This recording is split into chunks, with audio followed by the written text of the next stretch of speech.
I will call the February 6th.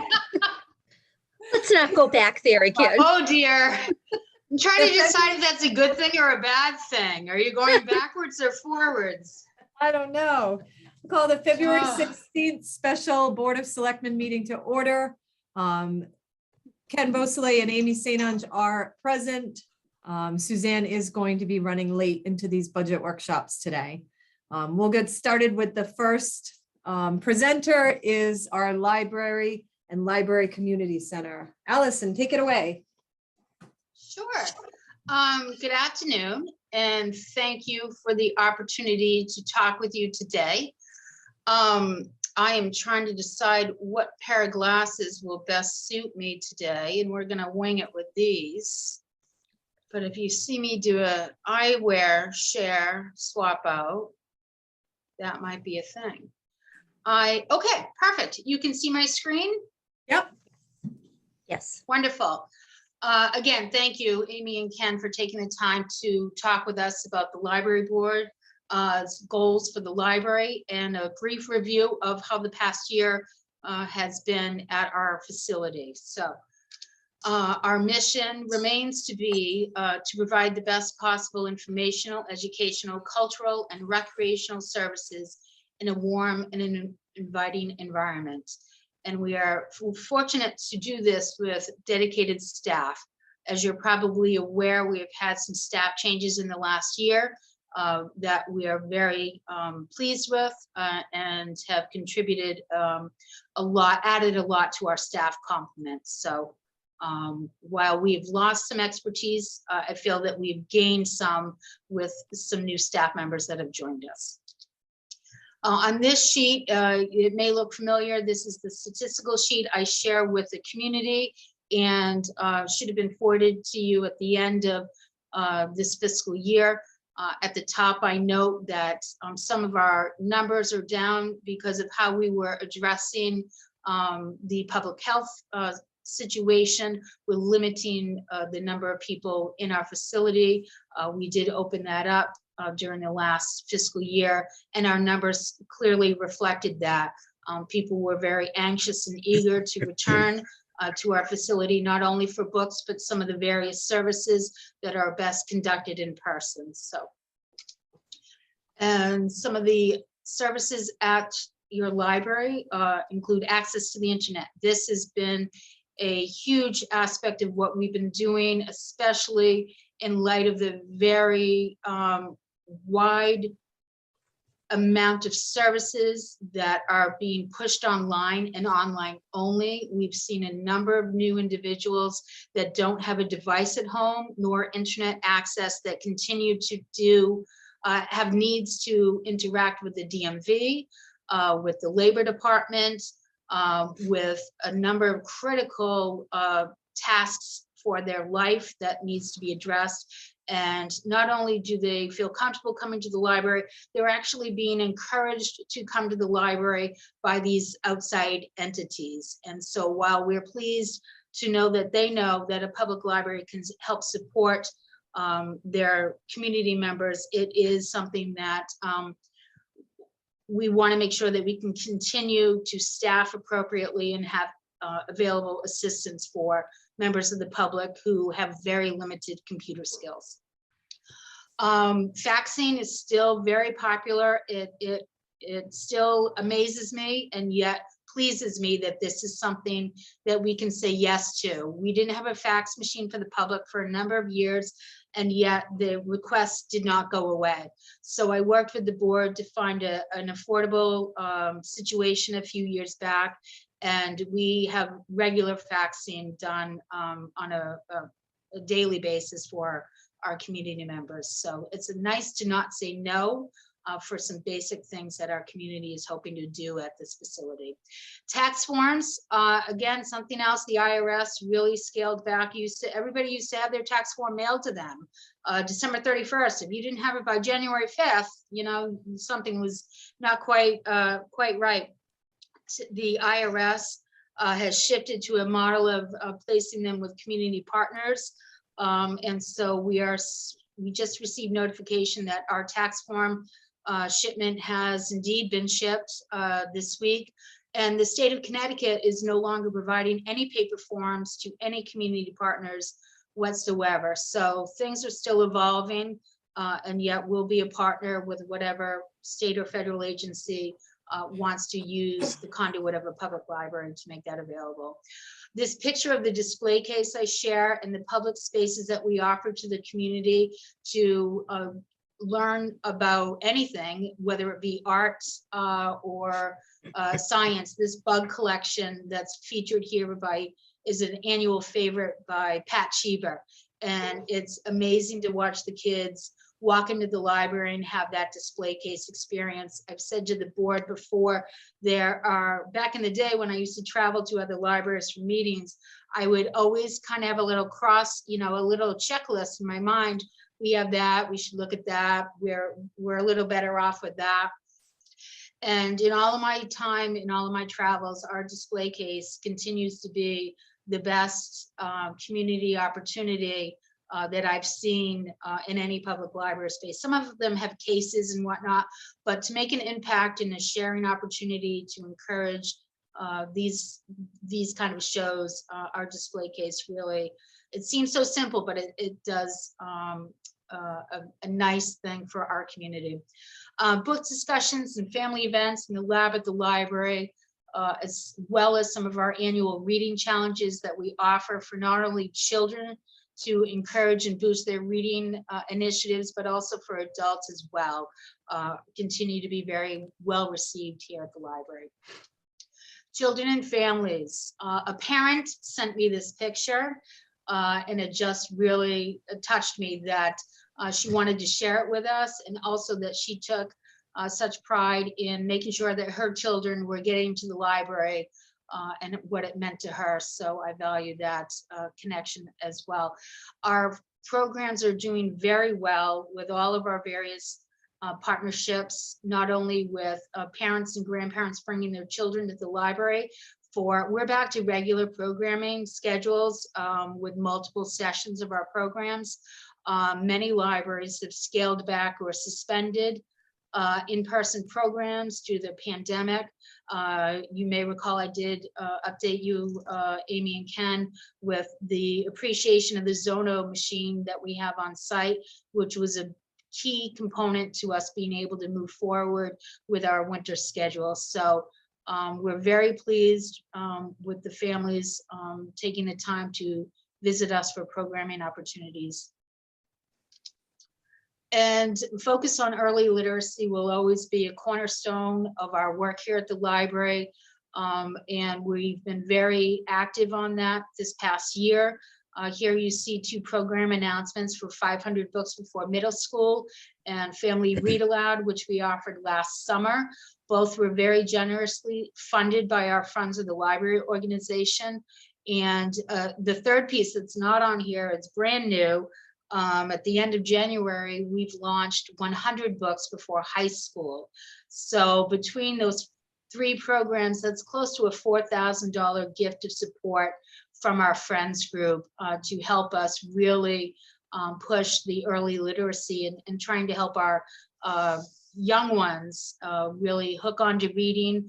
And I'm very pleased with 100 books, the launch that we partnered with Teague and the middle school, as well as the rec department. They all have starter kits at their locations. So I'm very pleased with the potential to help the kids with their early literacy. And here I said, the kids are back. We love it. We didn't see kids for a year. There was not a single picture in last year's budget presentation because we did not see them. And yet, when I was taking the time to review what content should be shared with you this year, I was overwhelmingly pleased with how many children we have seen. On this slide, you see a number of them are finishers to our 1,000 books before kindergarten program, which I think we're on year 7 now.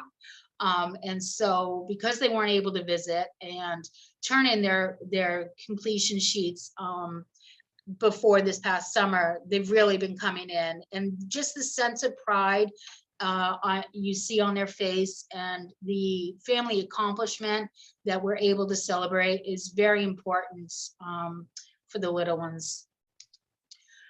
Here I share a piece that I shared with you last year, and it's about our service to the community during the pandemic and how it is very much shifted, and yet we're doing things we didn't think we would ever be doing. We're doing certain tasks 5 times as often because of the pandemic, and yet we are still keeping health and safety of all those entering our facility as well as staffing our facility in strong consideration, and will continue to do so until we settle on what the new normal will be as a society. And I share this with you. We are not a library that goes and campaigns for Google reviews or any reviews on any social media platform, but Google has my email. And when someone says anything about us, they send me an email. So earlier this week, I received the notification that someone had put, I didn't put personal names. You're welcome to go look, Google us, and our review section will come up. But for personal privacy, I did not include the individual's names on this document. But when I went to look at this earlier this week, I was pleased to be reminded of these earlier reviews that have been shared on Google on behalf of our library. And I think it speaks very highly to several of the aspects of service that we try to keep at the top of the list that is important to our community. And some 2021 highlights for little ones. The kids are back. Did I mention that? We're delighted that the kids are back. We really, really miss them. And we completely understand the impact of this facility and the various programs and the access to books. The Play Corner has been very popular. We get what it means to a family to be able to have a library experience with us. So we're delighted and very glad that they are back. I also share on this slide a picture with Julie Rumrell. We hosted a book talk and signing with her back last fall, and I'm pleased to share with you that we'll have her again for an encore presentation in May. So I'll be sharing that event's information out to the community shortly. And then I sure hope you got down to see the train wreck model that we hosted for a few months back in the fall.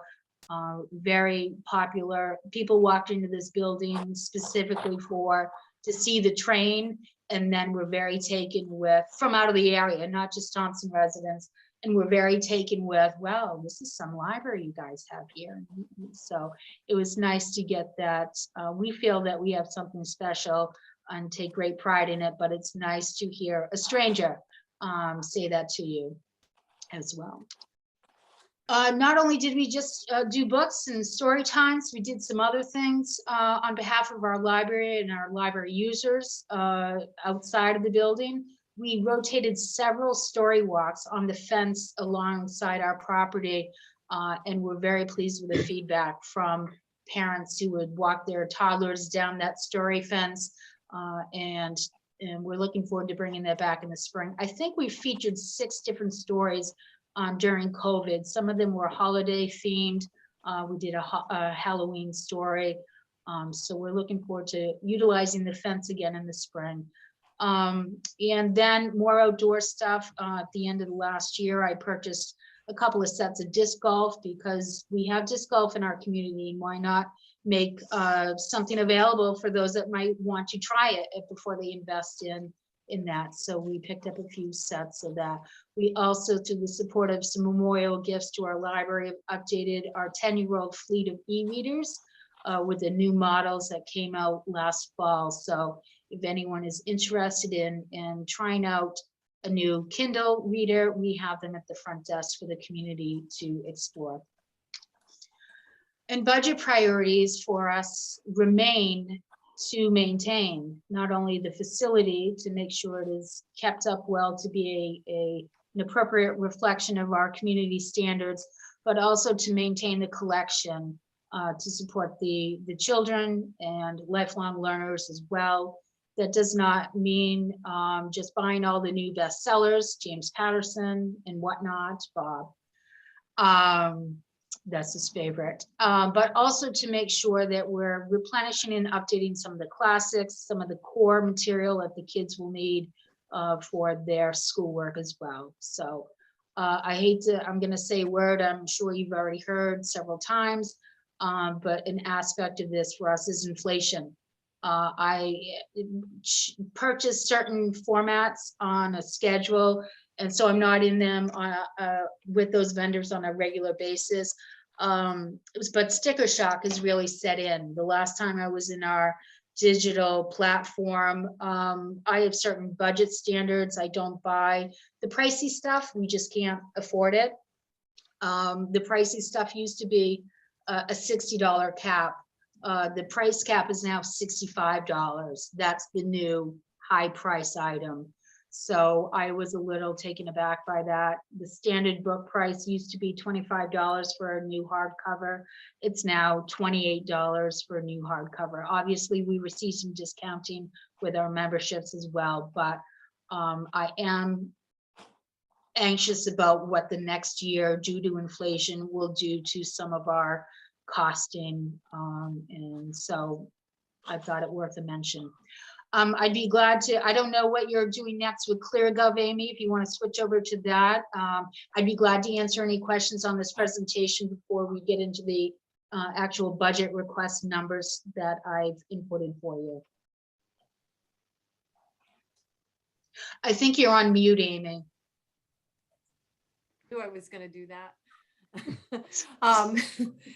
If you're done with your presentation, you'll just have to stop the screen share. Sure. Okay. Any questions? Ken, do you have any questions? No, I'm good. And it is open to the public as well, which I neglected. Citizen comments are welcome before and after each presentation. All right.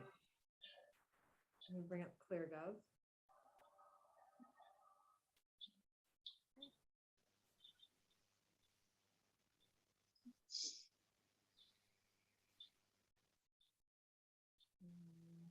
Give me a second. Oops.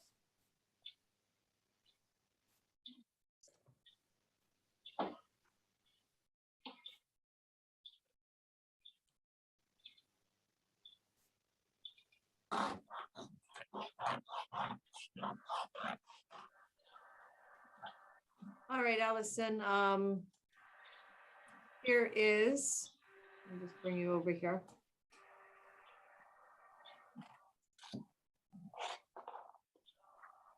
Okay, there we go. Do you want to start here? Sure. We've applied the union rates for wage increases for the next fiscal year, and you'll see that that's not reflected in every line because as I mentioned before, we've had some changing in staff, which would obviously impact the wage lines for those positions. So that's why you don't see 1.75 all the way down. Library clerks is composed of 3 employees, as is library assistants as well. That those aren't just one individual's wages. And that would be all I would mention on the changes, the impact of the personnel wage lines. Okay. Moving down to your professional affiliations. Sure. The only other thing that I will make a note of, if there's no changes in the lines, unless anyone has any questions on the purpose of those lines, I'll just skip to where there's changes, be it an increase or a decrease in the budget request, if that's okay. Does that work with you, Ken? Sure. That works well. Okay, sounds good. Thank you. So the next changes line that's in impacted, professional Amy, and is the automated circulation line. Okay. And that is our Bibliomation Consortium membership fees. And so they have assessed a fee increase across the board to their memberships. So Which I one think is it was, under sure, this? No, go up a bit. It's above professional and tech services. It was on the previous screen before you slid down. Oh, it was? Okay, so it's under there? Yes, yes. Oh, there we go. Yes, Got automated it. circulation. So Got it. that translates to the Bibliomation Consortium membership. So Okay. they are very financially aware, conscious of public libraries' budgeting constraints and try to be respectfully realistic of that. Back in the day, it used to be a 3% increase pretty much. And a number of years ago, they really tightened things up for us. So you see the 1.5% request that we've made to accommodate their increases in fees. Okay. And it doesn't look like, oh, here we go. Books and Yes, periodicals. books and periodicals. Yes, and audiovisual materials. Mhm. These lines have been at these levels for a number of years now. So while 11% and 25% seem aggressive increases, they've been held at those levels for a good 3 or 4 years, if not longer.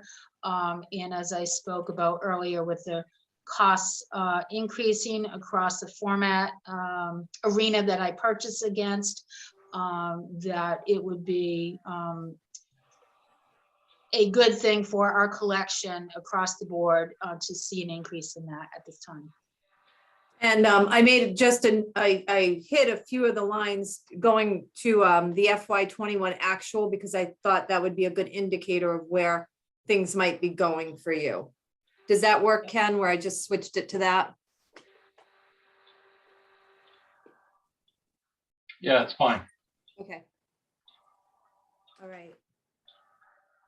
Any questions on these items, Ken? Now, they keep their budget very, very flat They do. unless there's an increase that they can't get away from. So they do a great job. Agreed. Thank you. Allison, is there anything else you want to share in regard to the library administration budget or any of your board members? Because I know a few of your board members are in the meeting. I'm all set, but if they would like to share something, I'd be supportive of that. I would just add about the bibliomation, Allison's point being that they try to be aware of that, but that is basically an immovable number. It's a fee that we're just assessed. It's not something that's open to negotiation annually. Okay. Just wanted to be clear about that. Thank you. Nope, understood. Thank you for that clarification. All right, any I'm all citizen? set with library admin, yeah. Okay, I'm any, good I'm with gonna open it up to citizen comments if there's any citizen comments at this time on library administration. All right, we will move on to the community center. Open this all up. All right, so same thing, I'm assuming salaries, the contractual Yes. 1.75. Okay, and then moving on, I see an increase in service contracts. I can speak to that, Amy. That is specifically related to our HVAC preventative maintenance agreement that I pay quarterly. And what happened during COVID as one of the initiatives and expectations for public library buildings was to improve your filtration on your system if possible. So I worked with a company and we did move up 2 steps of filter type. And so that does impact our quarterly payment and translates into this budget request for an increase. Okay. All right, and then building repair and maintenance. Sure. Back in the day, Ken may remember, this budget line was historically funded at $25,000. And then a few years back, maybe a good 10 years back now, I want to say it was the 2008 recession. I could have my dates wrong. That budget line was cut. And with the facility aging as quickly as it is in the last 5 years.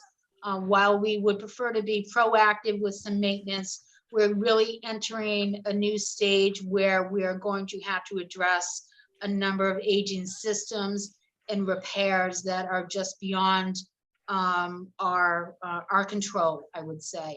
And so I am again requesting that this line be reinstated to the $25,000, which was the way of the land back in the day when this budget was first created.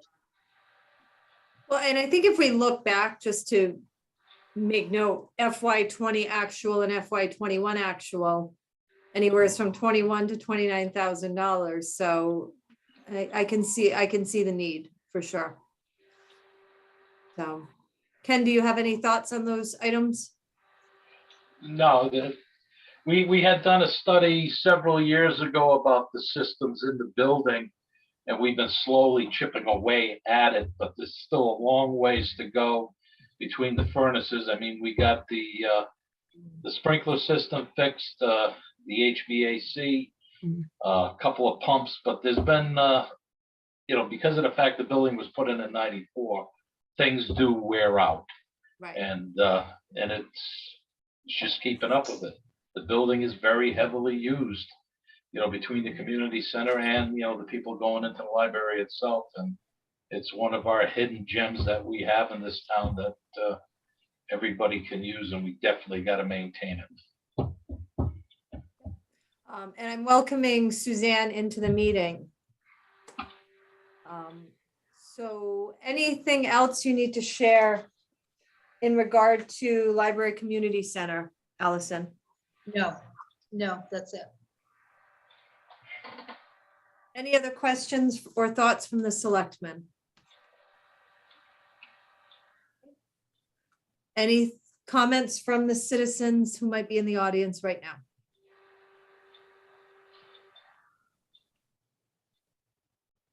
All right. I think we're good, Allison. Thank you so much. Do you want to talk about the capital memo, Amy? And Oh, those yes. items that I put in the Oh, capital? my goodness. Yeah. Sorry about that. Let's move on to that. No, that's okay. That's the piece of paper I was afraid of forgetting myself. That's why I put it on top.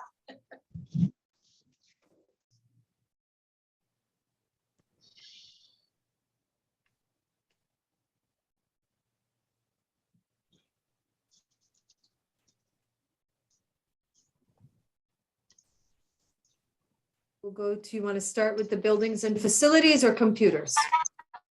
I can start with the computers. It's pretty simple and straightforward.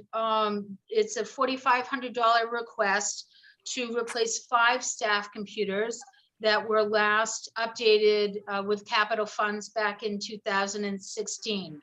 So it will be time to replace them come 2023, later 2023.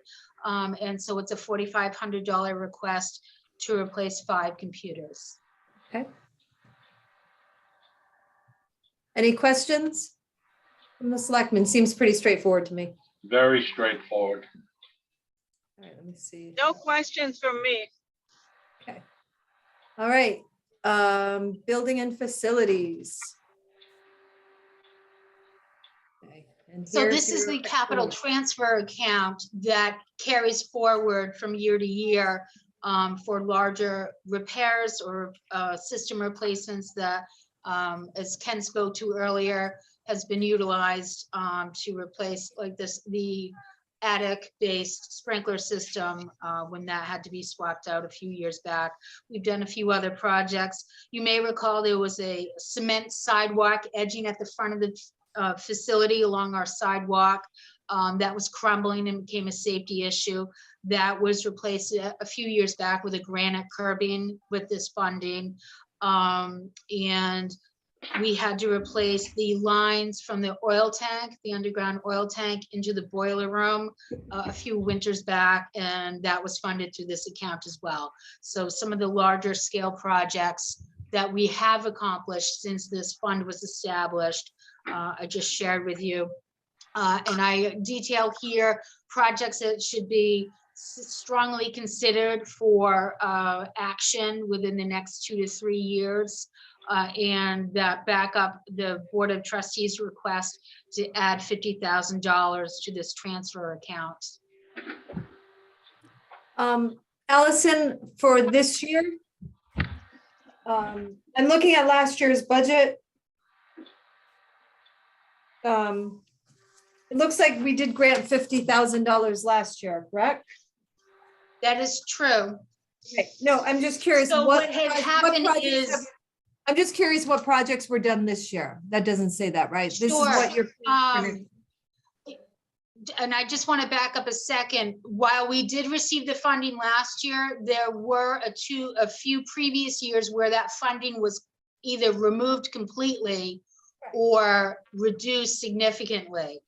So last year's granting of the 50,000 was a pleasant exception to what has been a recent path with this account. So while there is some funds available, there is not, it's not a large bag for action on all of these projects I detail in this document. And this list is kind of in priority of need, and yet it would take a serious conversation with the Board of Trustees and the Board of Selectmen in terms of what project is actively moved forward next. COVID hit, and what I had done just before COVID was replace the units, the HVAC units in rooms 2 and 3, and we're very pleased with that progress. I did price out and reconnect with the HVAC company maybe 4 or 5 months ago, moving forward with replacing the next 2, the next set of them, and provided funding information. It's a pretty extensive replacement because of the location of the units. They're in the upper mezzanine of the boiler room. And so it adds some additional costs to be able to work in that space. We'd have to remove our largest hot water heat tank. We'd have to strip off a railing. It got very pricey. And so the decision was made, the unit in the meeting room was problematic.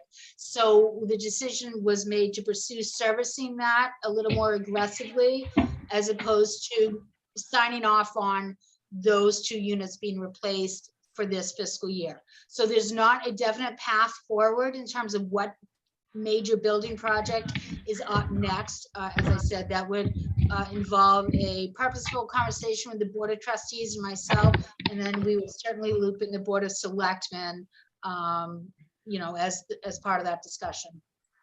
Yeah, well, the reason I was really asking was when I look at last year's capital request, Orla showed a balance of 57,000. And then 50 was added, that would give you a total of 107.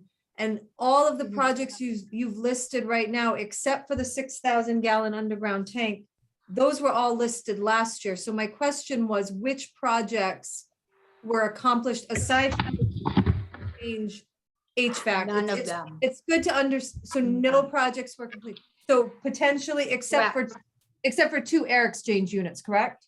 In rooms 2 and 3? Yeah, Correct. okay. Yes. What was the total cost on those units? That was back in March of 2020, and my That was- brain cannot work that way anymore. Okay, And I'd be glad to email you that final answer. I want to say around 30,000. I do have a report from this account from Orla that I can reference and send to you as well, where she itemizes the expenses out of it. okay, if her Would that be helpful? calculations last year were correct and there's nothing that's been done, there should be 107,000 in the account from last year. So we'll find that out, unless you have that. Yes. But what I think is I don't important- have it right handy, but I can certainly get it to the board, absolutely. I mean, I want to see these projects get done just like you, and I'm just wondering what's the holdup with even beginning anything? Do we have estimates? Do we have some cost estimates so that we can actually itemize and set a priority and actually start getting some of this work done? If there's money there, we Sure. should be doing something. I just need an explanation as to why things haven't started moving forward. And I'm not being Understood. critical, I want to see you get No, this no, stuff. no, understood. This is how you figure out a path forward. And these are the priority systems. I mean, I could provide a list with 20 items deep, but it's not realistic. And Right. yet, as I said, that's a conversation that I need to have with the library board on terms of what they see as priorities and what the town would like us to move forward with these funds for sure. I see these all as necessary items, and I just want to see movement on them. If we Oh, have, absolutely. we have 107,000 sitting in account and these items need to be taken care of, then let's set a priority and let's get moving on some of them, would be my request of the board.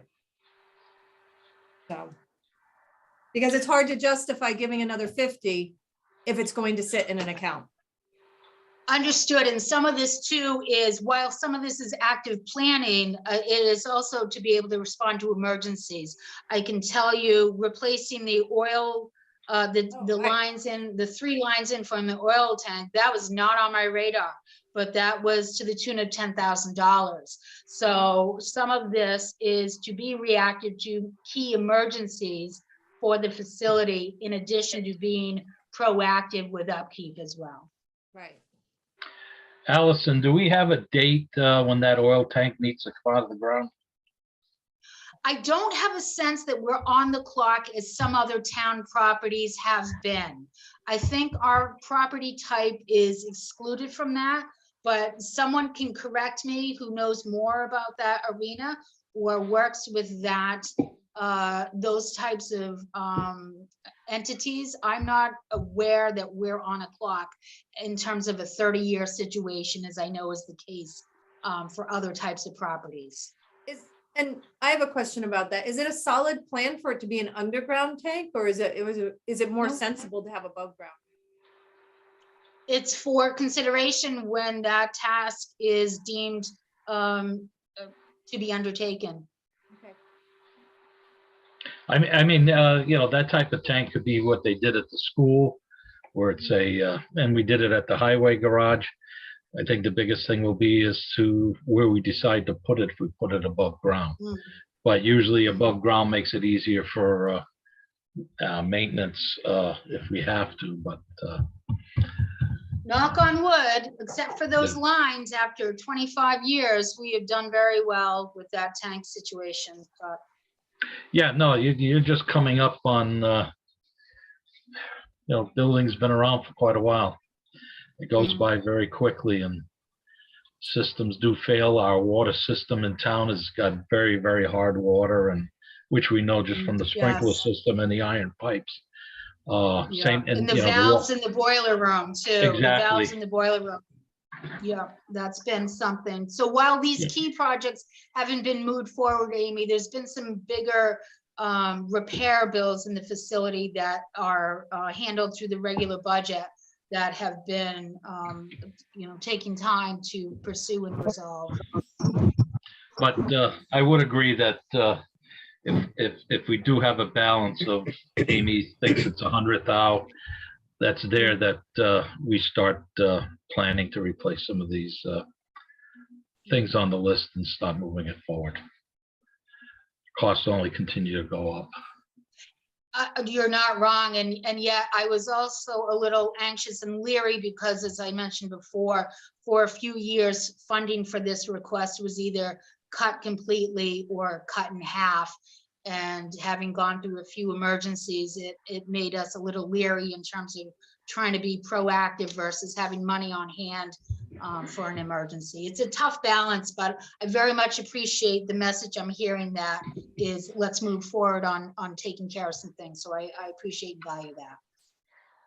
Yeah, if we're being proactive in getting things done, if that emergency does come up, that's what we have the Board of Finance for, to approach and address, one of those critical repairs that we may not have the funding for at that time.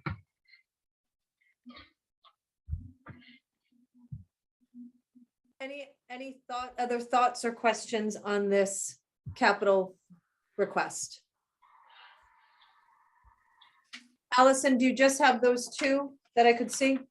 Yes, that's correct. The Library Board of Trustees, we did not move forward with requesting additional funds to the roof account that is still in place and has some funds banked towards it for the future. That was not added this year. Okay. And I think I've shared my thoughts with you that I'd like to move forward with the roof project sooner rather than later and possibly investigate bonding that with a couple other major projects. So, so that makes sense. Well, that's something that's very important though. Again, better to get it done now than when the roof starts leaking. Absolutely. All right.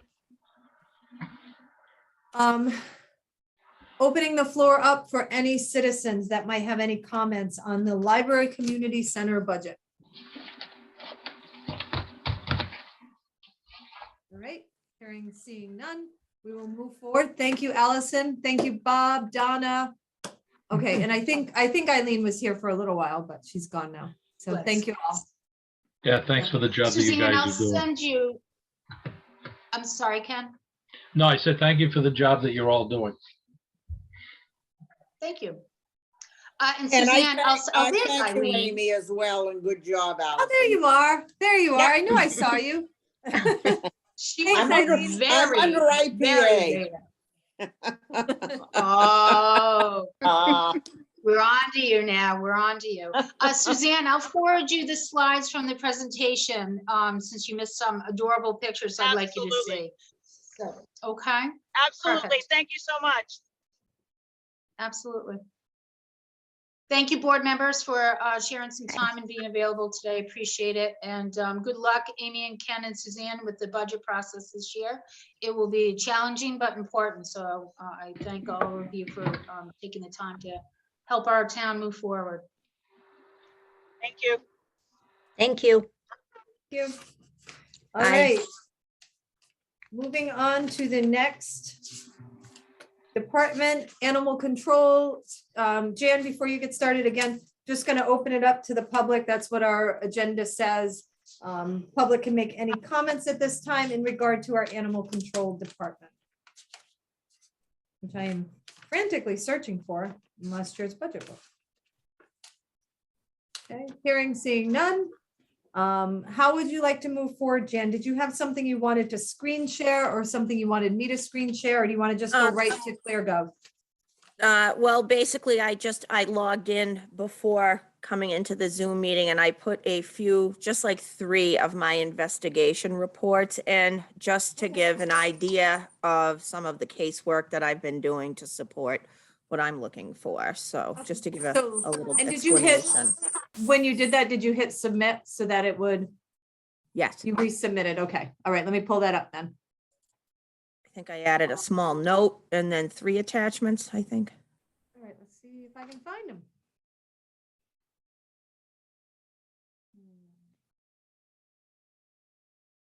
It should be right in your budget, I'm gonna guess. Let's see.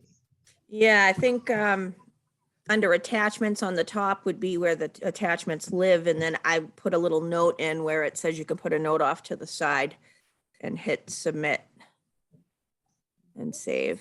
I don't know if it's saved. I think it might have. Let me just find this. You should be under public safety. There you go. And I did it under salaries. That's off to the side where there's a spot for notes and attachments because that's, Okay. I don't know if it's saved in there, but. Let's see. Oops.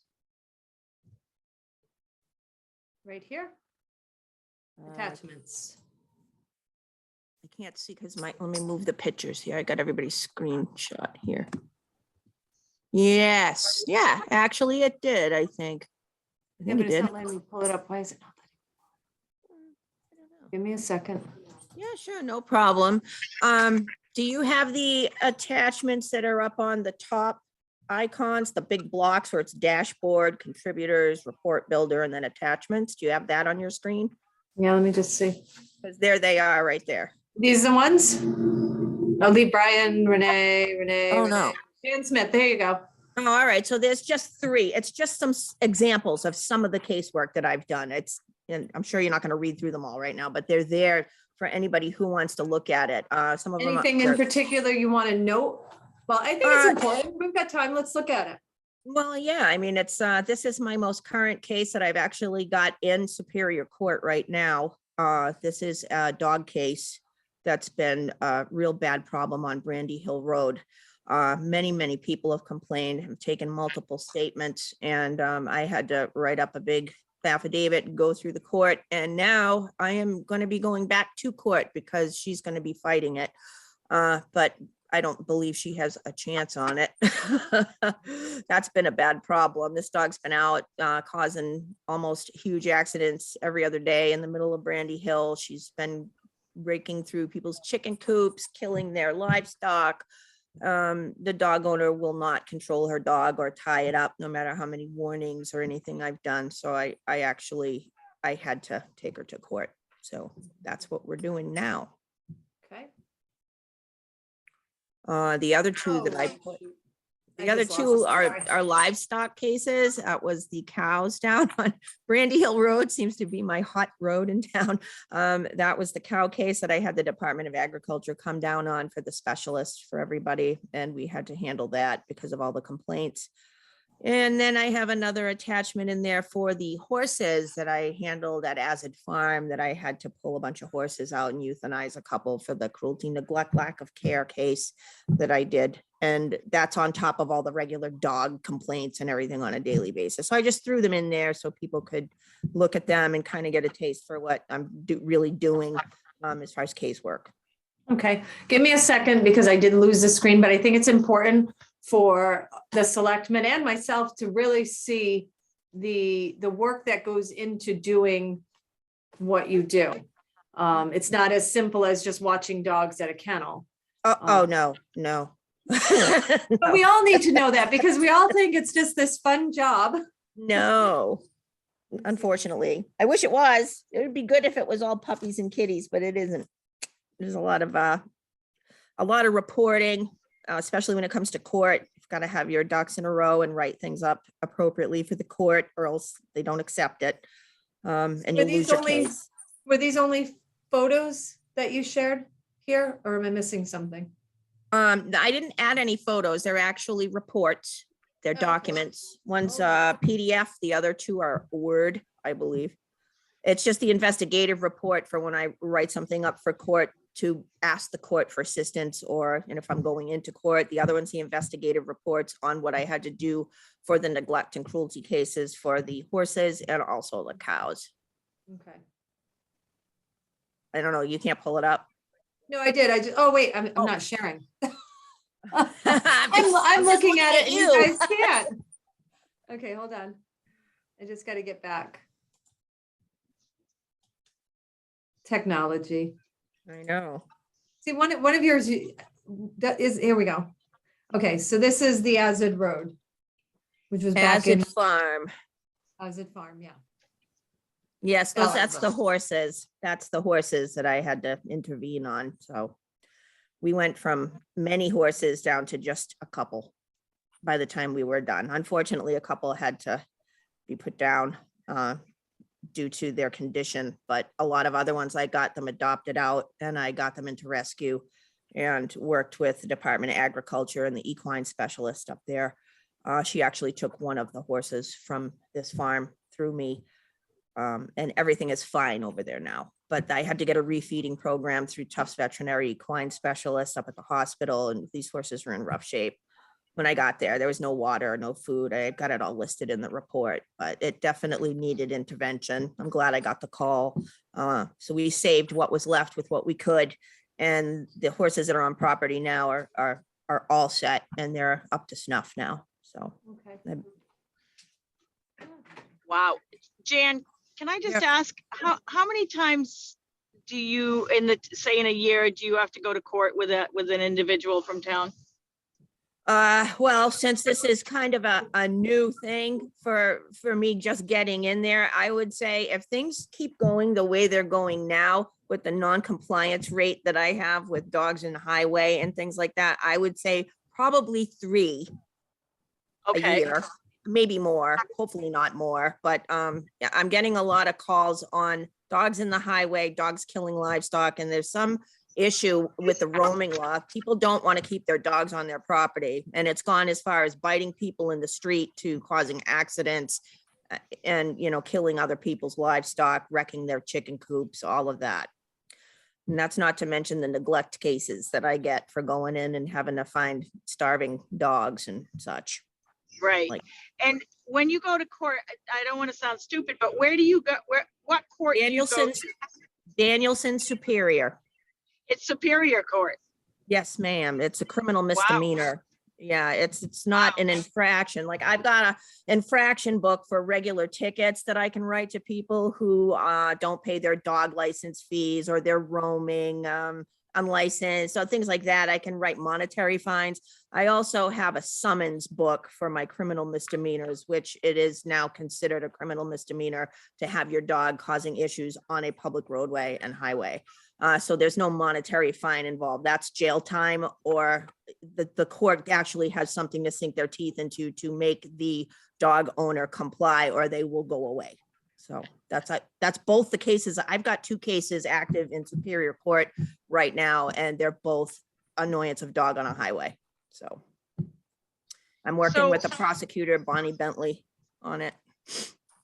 When I go to court for housing court, and it takes us hours to get our information together, to prepare it Yeah. all. How long does it take you to prepare for just one case? Oh, hours. I'm out till 1, 2 in the morning sometimes writing up my reports for court. It's not easy. I've got to make sure I've got everything written correctly. You can't just write up anything for court, as you know.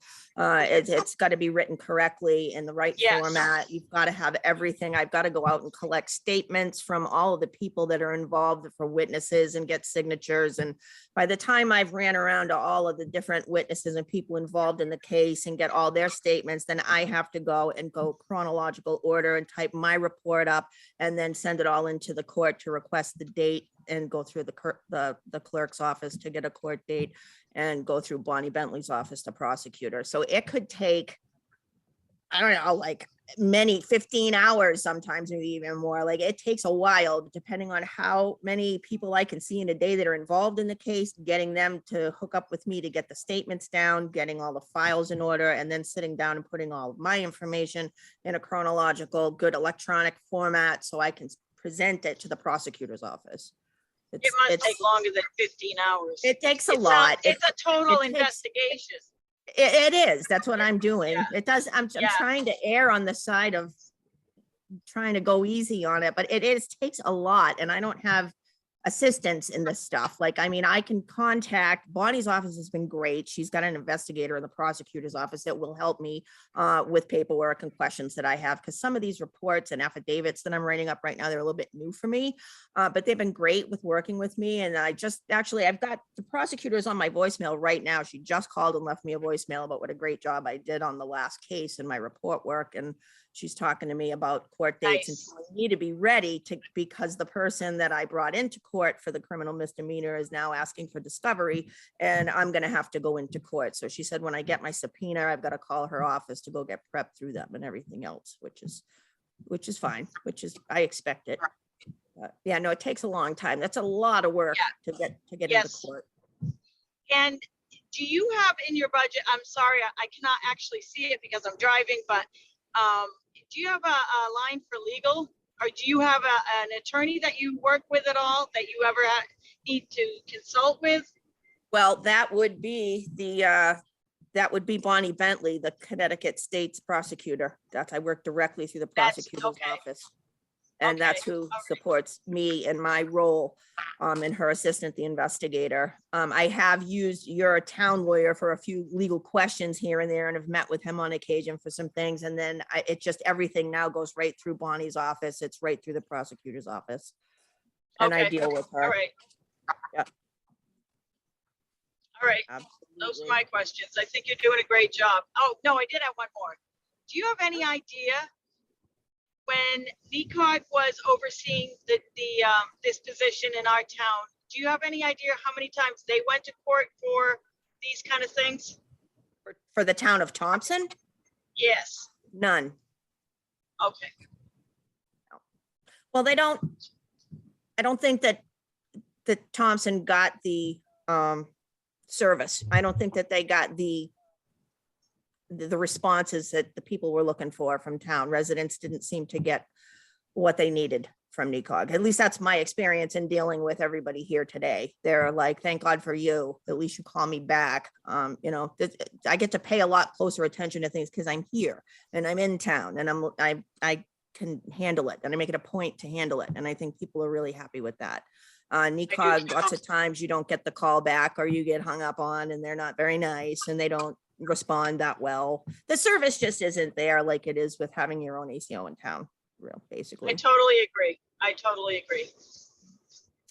Yep. And I think we've had, the one thing I wish we would have shared, and I'll have to collect it, Jan, are some of those letters or public comments that we have gotten from Yeah. residents who were pleased with the work you did. So Yeah. I know I forwarded them to you, so I hope you kept them. We can scan them and share them and add it Yeah. to your budget here. I think that's Yeah. important.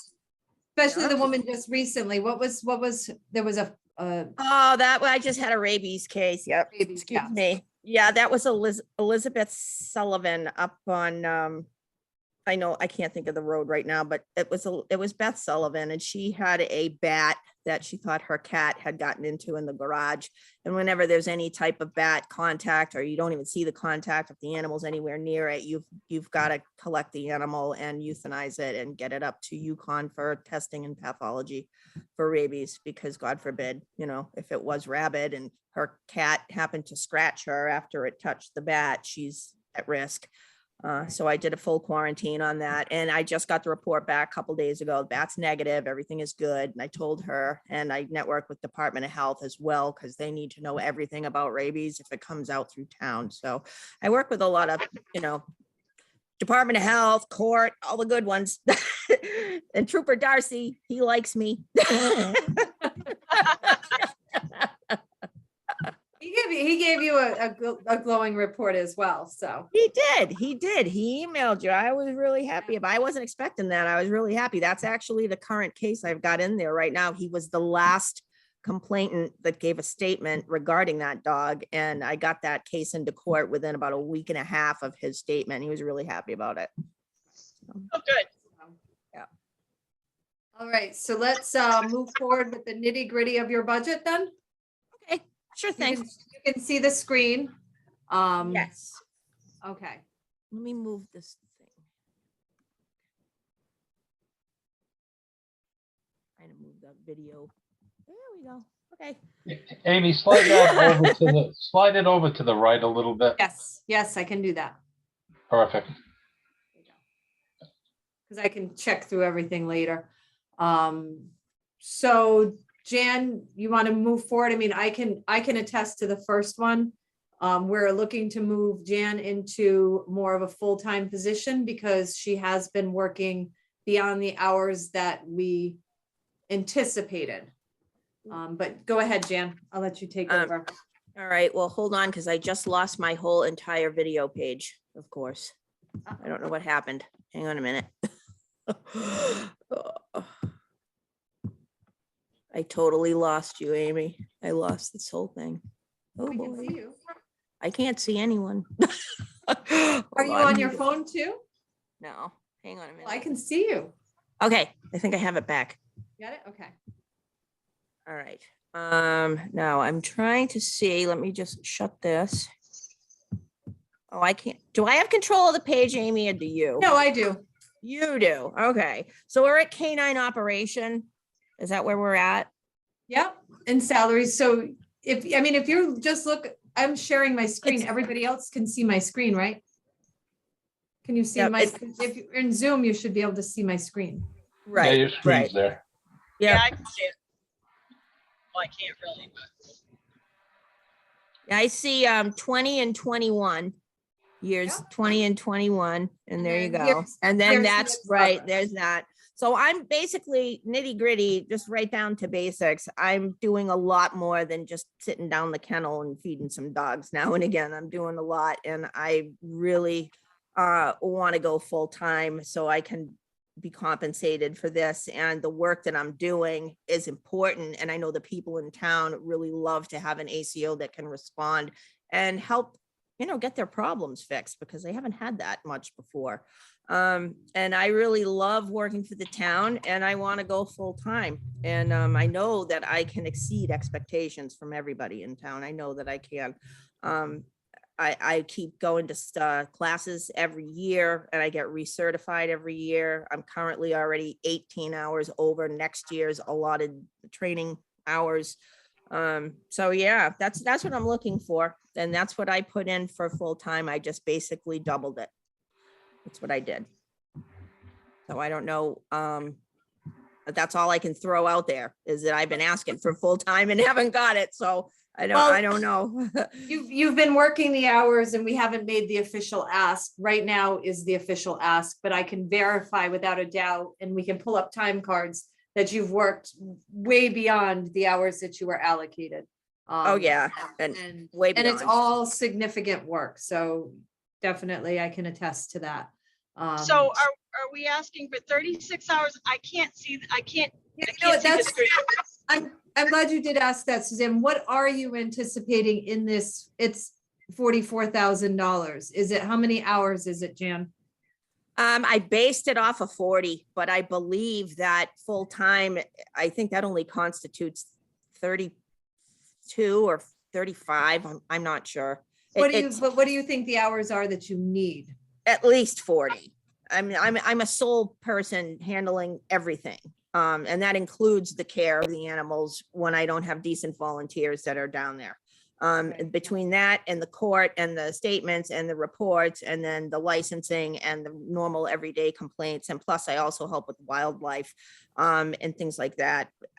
I need at least 40. I mean, there's no way I can do it. I mean, I've been doing it, but not really putting in. Oh, but Okay, I don't think there's any question that you're doing the job and not getting paid for it. But how many hours are you currently? I think for real or getting paid for? No. What is on in the budget? 19. 19.5. Yeah. 19.5, yeah. And I do that in a day and a half most weeks. So Well, when it's busy. well, let's face it, Jan is also on call all the time. It's weekends, Yep. it's nights, it's not just a set schedule. And I Yeah. know from when Jan had taken a vacation, I just want to make sure this is out there and people know, when Jan took a vacation, we had, what did we have? 2 dogs. We don't usually take cats, but if there's a sick cat, you take the sick cat. Sick or And, injured, have and to, I was going in while she was gone to feed the dogs and walk the dogs. And so when you do have animals, that's a full-time job in itself, And practically. it's in itself, and that doesn't account for any of the admin and all that good reporting work. I definitely gained an Gotta go. appreciation in that week that I jumped in and helped Yeah. out. And I Jan- wasn't the only one, because you had volunteers that came in. I need volunteers. That's the thing. I do. Good ones. Jan, And what, it's not a 5-day work week either. Now it's 7. No, I work It's every a day of set- the week.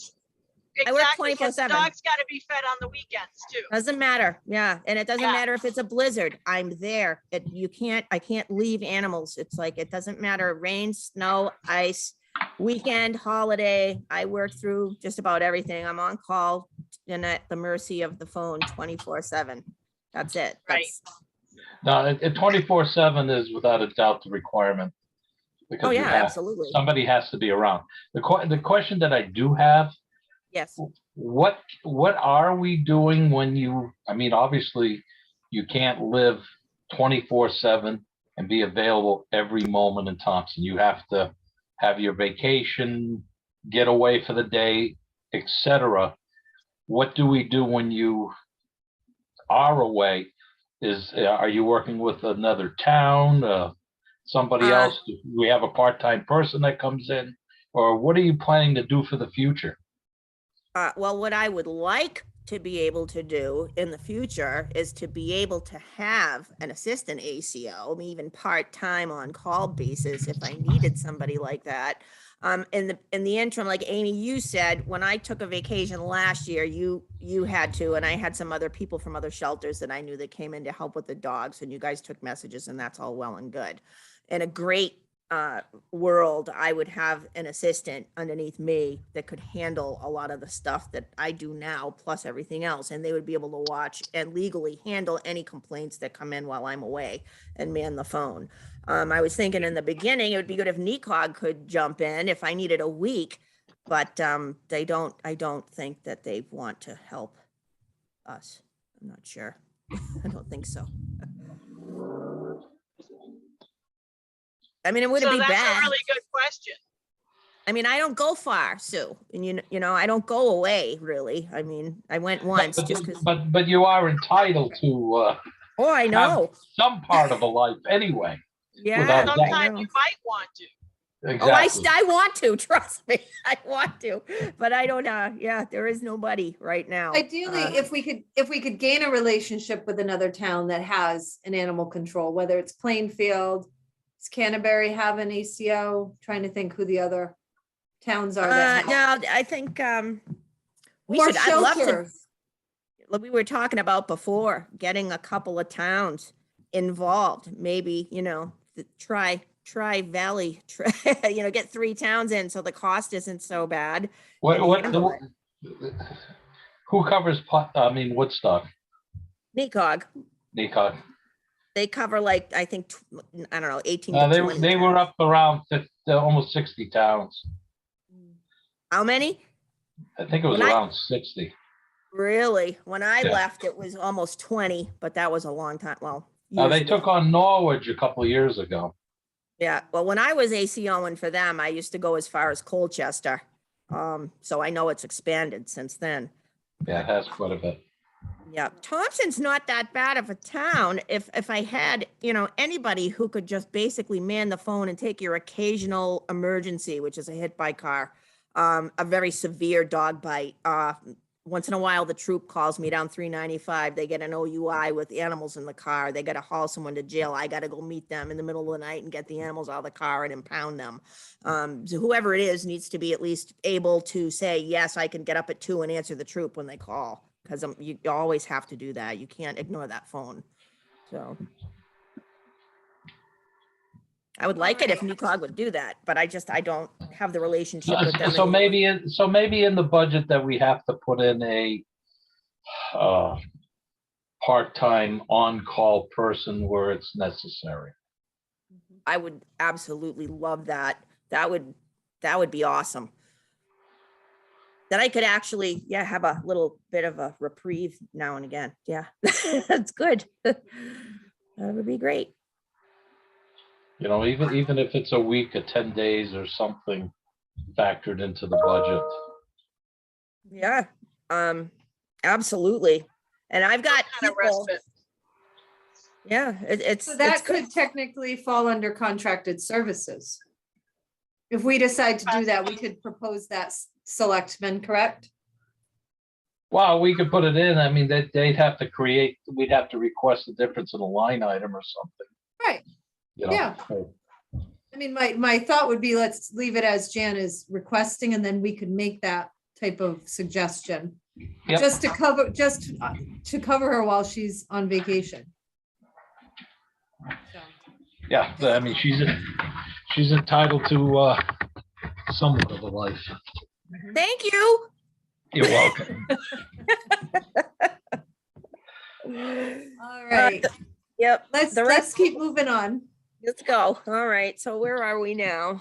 We're at training.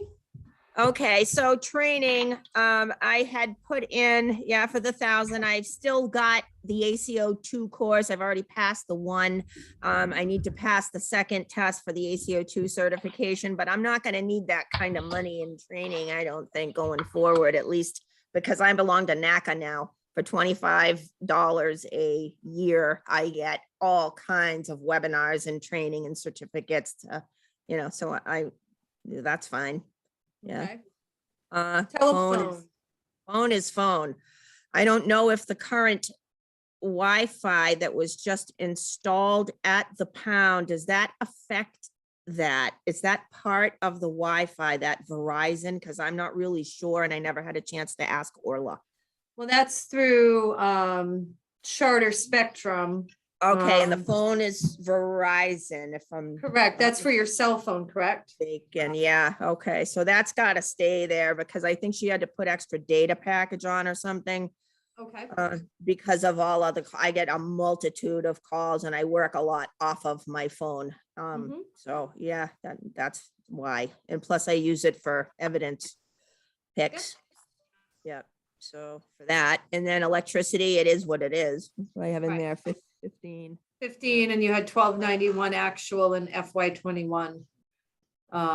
Heating, fuel, are you just preparing for? Yes, the and increase? yeah, but I also wanted to ask your input because if we get the split unit that Mhm. we were talking about, that's potentially going to affect that number. And I don't Right. know where we're at with But it will that. also, well, yeah, I still haven't gotten, they've been busy. Right, well, we all Um, have, I get it, Your electricity costs might go up a little bit. a little so- bit, yeah. I would Yeah. just keep it as you've planned. Yeah, So- because it will have the air factor to it in the summer, which which we definitely need. So yeah, I think we should keep it up a little bit for that. Exterminating, is that something you don't Yes. have at the? Kennel, was that Originally, enough? it was in the budget originally when I first started and took over, and I said, nix it, I don't need it, I'll do my own. But since I've been there and noticed that the mice get really, really rampant throughout there, I was thinking maybe I would try to get somebody down there to throw some bait out in the box. Did you talk to, because we have Big Blue Bug here at Town Okay. Hall, we could just, They've already extend got the those- box. I think it was the same company that you guys use because the bait box is already outside the kennel fence in the back where we cleaned and everything. So I know that they've been doing it. I wanted to bring them back on board because I need a little more help than what I've been doing. right. Nope, Yeah. so we'll just make sure that that 150 number is accurate then. Yes. Okay. Yep. And contracted services is at nothing, advertising 600. I've only had to use the paper about maybe twice for advertisements, and that's the legal end of the advertising. When I pick up a stray, my normal thing is Facebook because everybody watches that now. So if I pick up a dog, everybody looks at Thompson Animal Control Facebook site and they're like, oh, that's Sherry's dog, and everybody's all over it and they get real quick. So I don't have to put it in. You in see the, possibly not needing that line at all? it's a good possibility because the new software that I have implemented in this laptop, I'm on a 2-3 week trial with Shelter Boss, has that whole thing built into it that we were discussing before, where it's a public portal. People can go on and make their own account, upload pictures of their dogs, do lost and found right through our website. And that's at least $1,000 cheaper than the first program that we were looking at with, talking about Renee and the licensing. This is a different one and it's a lot cheaper, and that's in the basic program. So I wouldn't even need that. Hopefully wouldn't even need Facebook anymore because people can go right on and do their own lost and found dogs and kind of cut me out of it in a way because they've got my site and they can go on and everybody watches it. Right. So, of course, I would still be involved in it and assist with it because sometimes, as you know, I have to trap dogs that are skittish and they won't come back and they're not able to be leashed. So, But since you've been ACO, you have not used that line item at all. you know what? I've used it a couple times, but I think it went on the corporate card. I don't think it went under that. I put it through on the credit card. And it wasn't anything. One of them was free. It might have cost $15, I think, once. So let's just say no. So why don't we change it to 100? That's what I was Okay. gonna suggest. Okay. It's All right. acceptable, makes sense. Yep. Okay. Dog damages.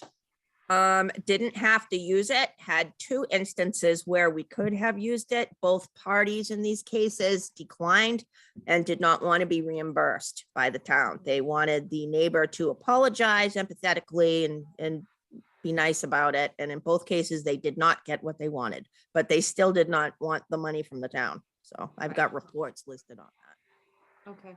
How much is in that account? 500? 500. Okay, I What don't know type that of- we want to change that because you never know. You don't. that was my concern, that Yeah. changing it and then we get stuck for $1,000 bill. Yeah, Right. I would leave it. Yep. Yep. Um, Somebody, vet, yeah. vet definitely. service is the big one, Jan. Yeah, that's a killer. It really is. I mean, I've been trying really hard to get as many donations from the public as I can. I've pulled in a few.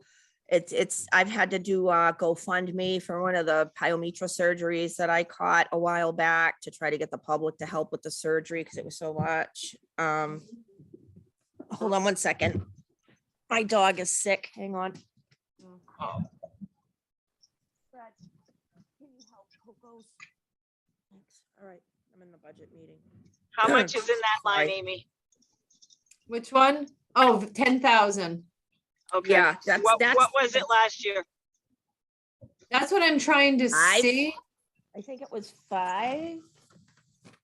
Oh, 500? No, it was more than that.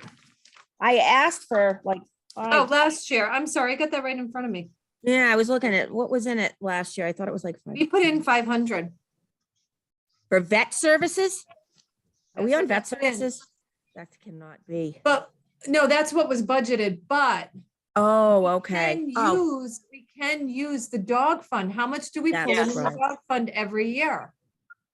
That's right. Because that I- has to be considered. That's where it should be coming out of. Right. That's where it can come out of. And how much, do we know how much is in the dog fund currently? I tried to Last- get that the other day and I couldn't get it and Ola was gone already. Paula couldn't find the number. And I wanted to know what's the bottom line here on that account, because I keep throwing money in it. Every time I get a donation or a check or anything, which I've been getting them, I put it in that account. And I wanted to get the bottom line on what we have in there and I couldn't get it. I thought, last I knew, I thought it was around 27,000. But I will find out. I know that we've had to use Dan, it. do you, Go ahead. do you document what your, the donations, do you personally document them somewhere? Yes, I have a receipt book that I get and write to people, so I do have that. Yes. Okay, good. Yep. And I also write thank you cards because people will pass away and their family will send a $150 donation in name of Aunt Mimi who wanted to give it to animal control. And so I'll write thank you Oh, cards for that's everybody for nice. thinking of us and the animals and everything. So I make sure to touch base and let everybody know that we acknowledge their support and thank them very much for donating. Yep, for sure. So That's I think that $10,000 line we need, I don't want to skimp on it. It's important, but we need to know the specifics on how much gets put into the dog fund every year. We don't want to deplete it completely, but I know from talking to the state ACO that it is not just there for repairs to the building as we had been led to believe. It is there for actual vet bills, et cetera. Yep. In addition to anything that has, except for your salary, anything that has to do with the kennel. That's right. So, That dog food, fund, that should be available. repairs. Exactly. All of, anything that's needed for the department, that account should be there for that. Any donation that goes in like that, that's what that's for. Correct. But Amy, I don't think we thought it was just for the building. No, we had been told. We had been Um, told, Suzanne, that it was just for the building repairs. Whoever said I- that? Was not told that, but I knew, I saw the regulation on it. Oh, well, I was led to believe that. So, Well, now we know different, so moving forward, that's why I think we relied kind of heavily on it. Because it And- was a nice account. but it's not a tremendous amount that gets put in every single year, so we can't completely rely on it. So I don't want No. to say, let's take out this vet service in the hopes that we'll just use the dog fund because that's not going to cut it. It'll be depleted within a year or two. And you know, So- it would be kind of interesting to know how much was put in this year, as well as how much was taken out, but how much was put in. Yeah. We can I get don't that. think- I wanted to get Nothing's that been taken runoff. out. Nothing's been taken out this year. It was Last not used at year. all. No, last year it was, we haven't used anything in this year. I really need Paula to run that sheet. Yep, I'll Yeah. we'll Now- find it. I think it's a separate, because it's a separate bank account, I think it's a separate spreadsheet and we just have to find out where it is. Because In- she in was in Orla's Munis computer. trying to get it and I never got Not my in- logins from Munis, so I don't even have access to go in and look at any of this stuff. And until I was I, like, the dog fund account, I know it's a separate spreadsheet. It's in Orla's computer and we'll find it. So, Okay. But we also had set up a more fluid account for you to use. Is that right? With just donations that you were supposed to have access to. I think we did talk about that, but to be honest, I haven't, if it was set up, I never used it. I don't As far think it as was I know. It wasn't executed, I don't think. I don't think it was. We All talked a right, lot okay. about it, but I don't Because think it that was was. supposed to have all the donations. Right. Yeah, and I'm just separate taking the from- donations, putting it in the dog fund. You'll see them Right. all. Especially Because since you were Betty White supposed to- passed, you'll see them all. You were Everybody's been supposed to be donating. able to have access to it. It was supposed to be more accessible for you not to need approvals and things like that to be able to I use it remember. all. I remember Yeah. talking about it. It never happened. It never happened. Okay. Mm-mm. So that could be something we could, because we wanted it sorted out where the donations went into that account and then the fees and licenses and that kind of thing went into the dog Separate. fund. Correct. Yeah. Yeah, it didn't happen. And so I'm always stressed about the vet bills because like as nothing ever changes. The animals I get are always either sick, injured, or unwanted because of some type of problem they've got. They're not all happy, healthy, AKC breed dogs. So I'm So- gonna try to just keep things, I'm just gonna try to pull things back. We're gonna be running behind, not that it's a big deal, but let's try to Okay. stay on track with Yep. item by item. Okay. Maintenance If and that's okay, repairs. but finish what you I'm had to good. say about that, about any of this, but I just want to make sure that we're cautious of the time. I'm good. Suzanne, are I you just good? would like to pursue, when we have a new CFO, I would like to pursue that separate account and have that established. So Okay. moving forward in the future, I would like to see that followed through on. And just so you know, I'm gonna be switching over. I just got home. I'm gonna switch over to my laptop. So if I'm not here for a few minutes, that's why. Okay. Okay. Okay. Next up, maintenance and repairs. And I put in 3 because of the exhaust fan that we need and the new heating element because the heater is getting ready to crap out on its last leg. And I know that we need to replace it, and I'm really not exactly certain how much that unit is, but I do know that Gary wants us to have an exhaust fan, so I figured I'd put in 3, make sure we cover our bases so we don't get faulted on the shelter check when he And- inspects. Jan, if we eventually move to the mini split, is he still going to need the exhaust fan? I think he's going to. I think Really? he's going to, unless there's some type of an exhaust unit that comes with that mini split. I don't know, but yeah, he's written us up on it and faulted me on it before, and he's been waiting for me to put it in, so. Okay. Yeah. I don't want Um, that. all right, so next item supplies. Yep. Seems pretty straightforward, except for in FY 21, it looks like the actual was 1,400. Yeah, have that's to- because it was the initial opening Startup. and I needed everything. I didn't have anything to go with. So it was everything from bowls to food to towels to, everything I needed, office supplies and all of that. Okay, so last year we had 1,000 put into the budget. You think you've stayed pretty well below that? Oh, yeah. Okay. Yeah. Chemicals, the only reason I've got 300 in there is because I have to buy a special disinfectant for the runs with Parvasol included in the makeup of the stuff. So I just put 300 in. I don't even think it would be that much, but I'm just trying to keep my coverage to make sure I have the chemicals I need to get the job done right. Okay, that might be something to look at because we had 300 last year in the budget. Just Uh-huh. curious if we hit the mark or not. I'm sure we didn't. I'm sure it wasn't that much. I'm sure it think- wasn't. That we might could be a lower line that. item because every dollar counts. I don't want you to come up short in a budget Yeah, season. what- but I don't want You know what? We I could don't put wanna that down to over. 100 and I'd be safe. You think? Yeah. Okay. Yeah, we can, because now that I've got the the corporate credit card thing and I can go through Amazon. I found one that's got the chemical I need in it and it's like 24 bucks or something and it's a gallon and you dilute it. So, Okay. Yeah. All right, sounds good. and food, 250 for food? You must get a lot of donations. I get a ton of donations and you could even you could lower that if you wanted $100 because the only food that I would ever really need to buy is prescription food, which is veterinary prescription diets. Like I need to get Fortiflora and Ian, which is a gastrointestinal diet. When shelter dogs come in and they get really bad diarrhea, loose stool, there's a prescription food that I feed them to keep it together so they don't get dehydrated and I don't have a horrible mess every single day.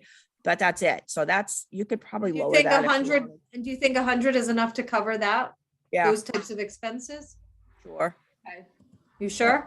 Yeah, because I can get a case. I belong to Purina for Professionals. I can get it through my other account from the veterinarians I work for cheap. I don't even need a prescription. I just get it. So Okay. and I'll get it cheaper. All right.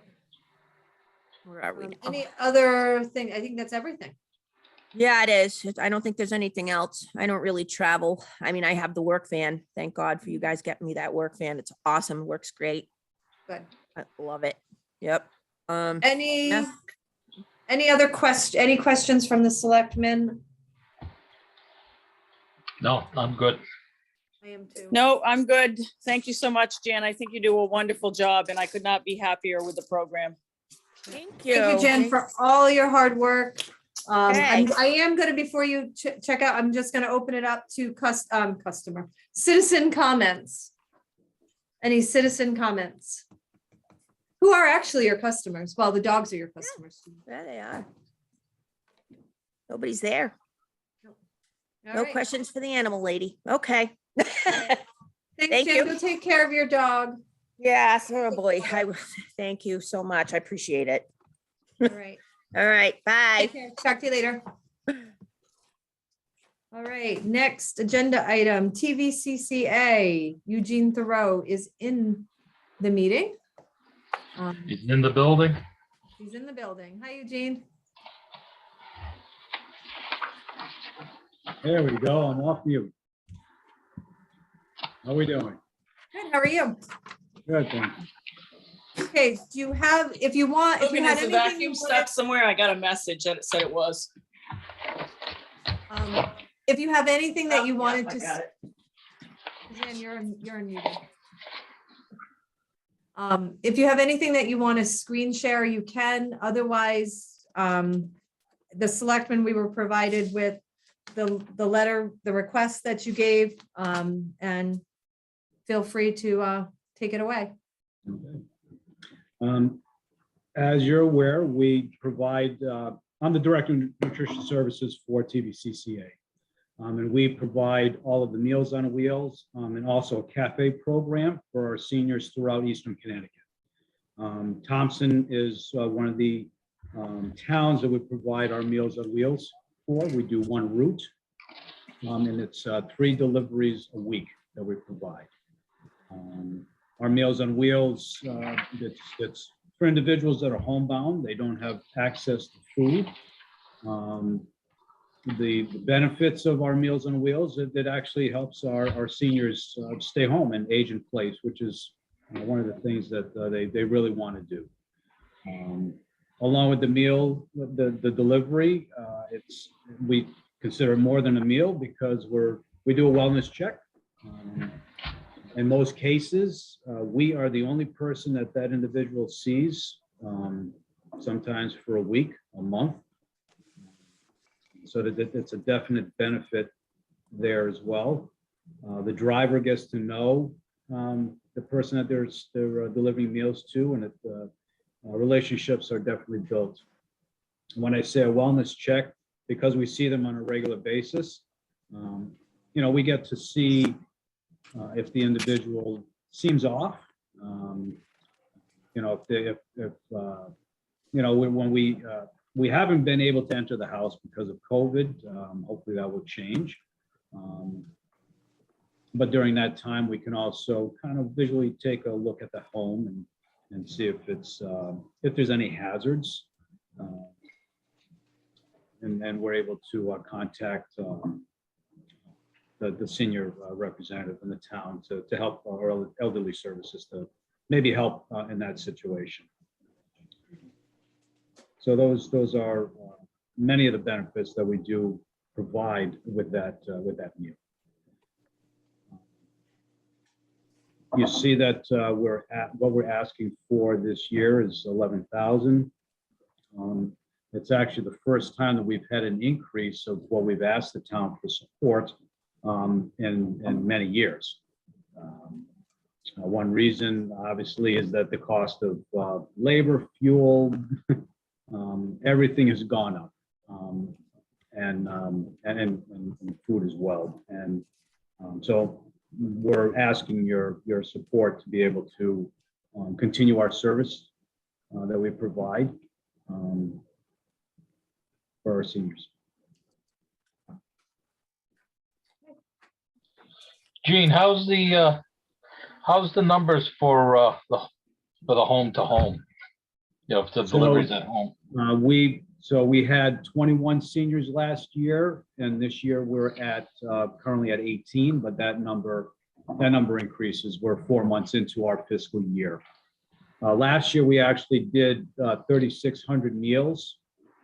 That came out to about our cost was a little over $28,000. This year, 4 months in, we're already at almost 1,800 meals. So, the number increases and kind of based on the meal plan that they receive. And also we've been doing frozen drops for those new individuals that have come onto the plan. And when I say a frozen drop, basically that's 5 meals that they get once a week. What happens is sometimes the roots get a little bit larger, so we're able to take on an individual that we could provide at least a weekly drop for that particular individual, as opposed to going every single day. So that has also increased the meal count a little bit.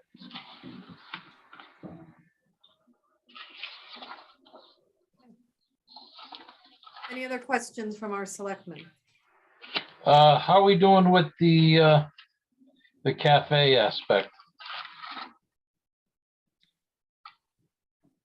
I'm trying to remember, is Thompson, I think Thompson is closed. I know that we've had some senior centers closed temporarily because of, Well, I know that they're back open. they are open, okay. Yeah, they've been back open for. Yeah, I know that the numbers are low as they are in all of our senior centers. I have to budget meals at the beginning of our fiscal year as to what we're going to serve, and the cafe program is definitely down. I know they just put a brand new senior center up in Putnam. I don't believe that's really going to affect your participation, but I know that we could have a couple seniors choose to go there as well. And I know it's affected a couple other towns, but actually, I take that back. Thompson actually has very good numbers. Unfortunately, I don't have those in front of me. But when we first opened, we offered, we still do, but there's not many people taking advantage of it, but a grab and go. That way there, if they felt apprehensive about going to the cafe program, they could actually get 5 meals for the week, pick it up one time, and then bring it home. I remember when we opened, we had probably about 10 seniors that were opting for that, and within the first week, they just missed getting together and decided not to use that option. Our special meals, so we do once a month. Those actually bring in a decent crowd, and I want to say the last time specifically for Thompson, probably had about 35 seniors that went to that lunch. So it's definitely well received. Our site server does a great job, and she's been with us for almost 20 years. No, you guys do a great job. The especially the cafe. The seniors love it. Just for the socializing and the camaraderie that they do there. So it works out very well. And the food has always been very good. And just so you know, the ask that we're asking for is pretty much for the Meals on Wheels. It's not for that cafe program, which there is a cost to that as well. But our main focus for this ask is primarily for our Meals on Wheels. No, I realize that. I do know that they request a donation for the meal for the ones that eat, at the facility, but that depending on, economics, that obviously won't happen with certain people as well. Exactly. Yep. And as you know, we will not deny a meal to anybody if they can't afford to pay for it. So, that has to get covered somewhere. So even though you're primarily asking for the Meals on Wheels aspect, it all goes into the pot and covers the program as a whole. So we definitely appreciate the partnership that we've established over many years with Thompson, and we look forward to continuing that. No, thank you for the job that you guys do. Suzanne, do you have any questions? No, I don't. Thank you. All right. And I don't, thank you for the service you provide to our seniors and homebound. Yeah, excellent. Thanks, Eugene. Good to see you again. Take care. Nice to see you. Take care. Have a great day. All right. Oh, citizen comments. Any citizen comments on TVCCA and the requests that they've made? Okay. Hearing, seeing none, we will move on to probate. Leah Shad.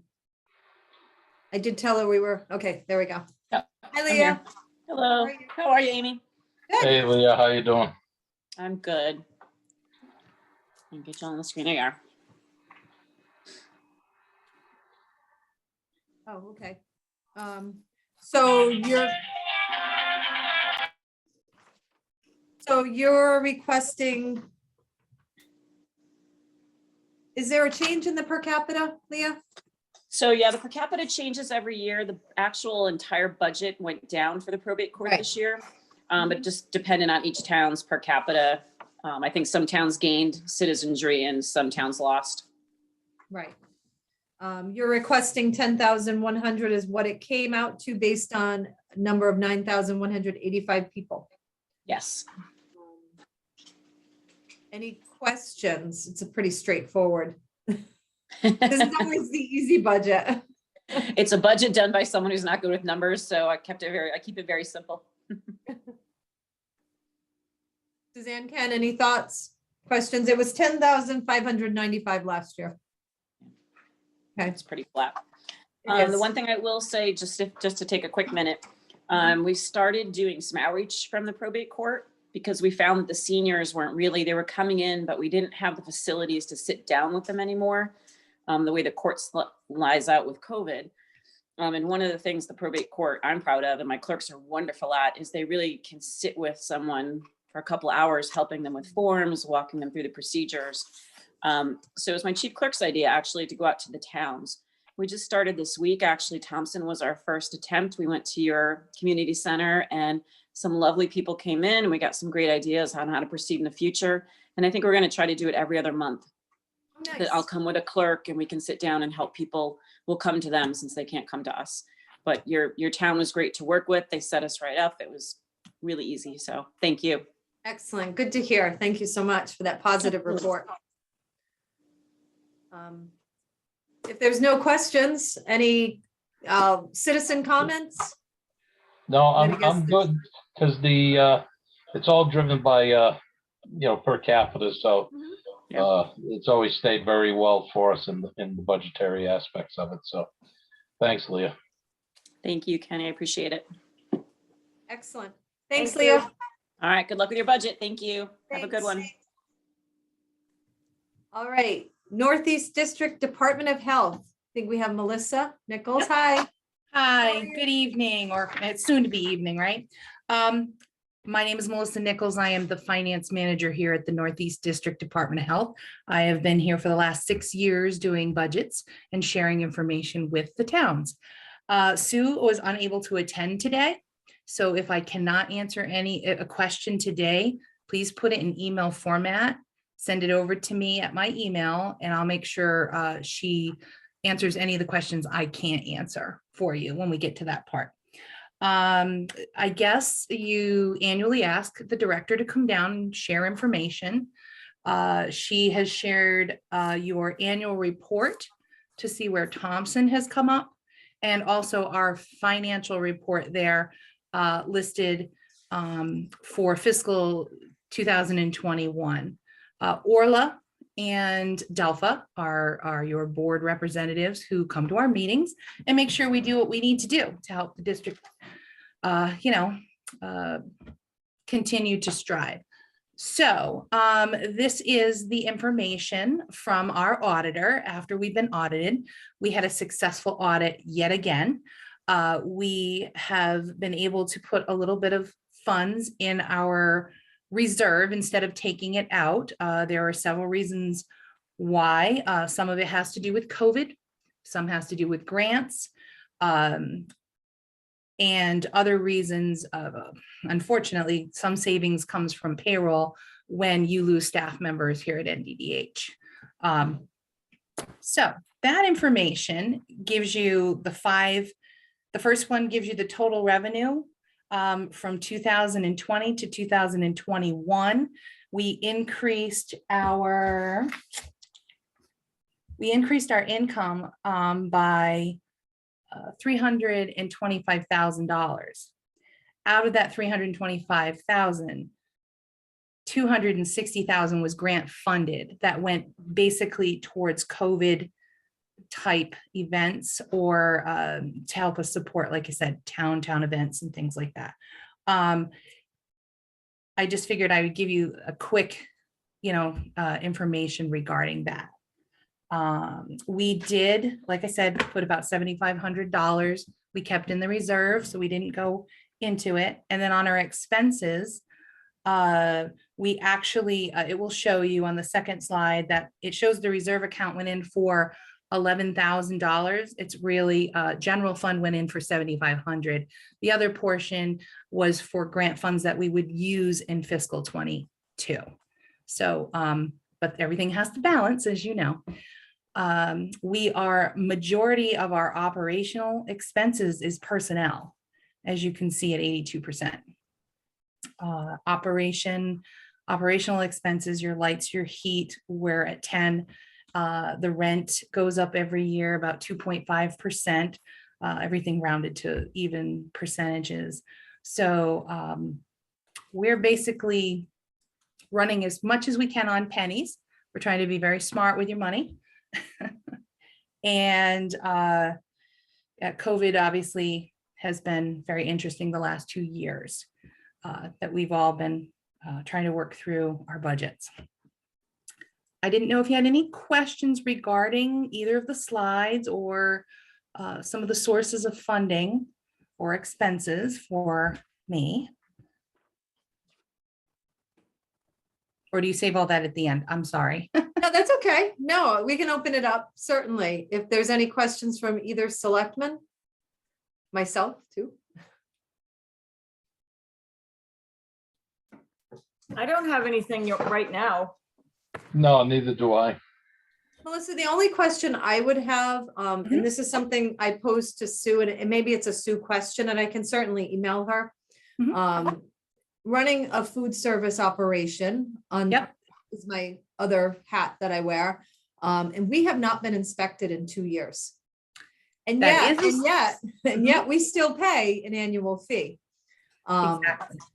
So I don't know, how is it with other restaurants? I mean, during COVID, it always seemed to me like that would have been the most important, to make sure that protocols were being followed and restaurants were clean, and it just seems like it got forgotten. I'm not That- complaining. I mean, we Yeah. always scored high. So I hope you're gonna say that we weren't inspected because we always scored in the 90s.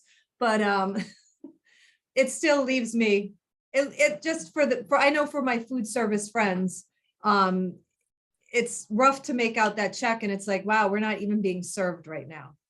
So, So I would say that Sue would have more information on that. As the finance manager and administratively, I deal with the front desk and what they're bringing forward. And I can tell you that if you weren't inspected in the last 2 years, the majority of what NDDH had been doing is keeping messages current from the state and the protocol, what they could give us for food services. There was a lot of, at the beginning, I believe there were some, I want to say web or Zoom meetings where you could talk to some of the people. If you had to pick up the phone, the staff could handle your question or get back to you.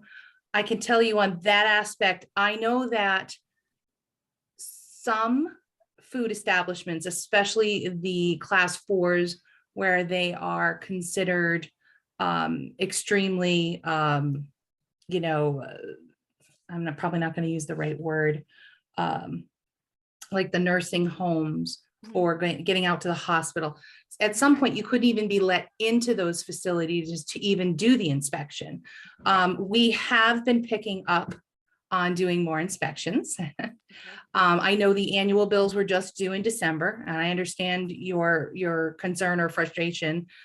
The other aspect of it is NDDH has also lost several food service inspectors, and the state level, they're not completely open. They're still remotely working, as you know.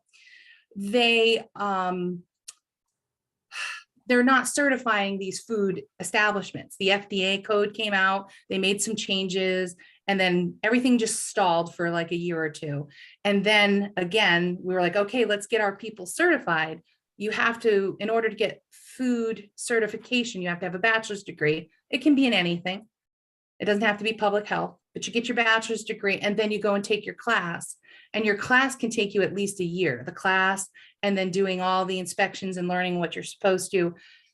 So that also has halted because no one is coming out to do certifications. okay. So I can tell you that's some of the reason.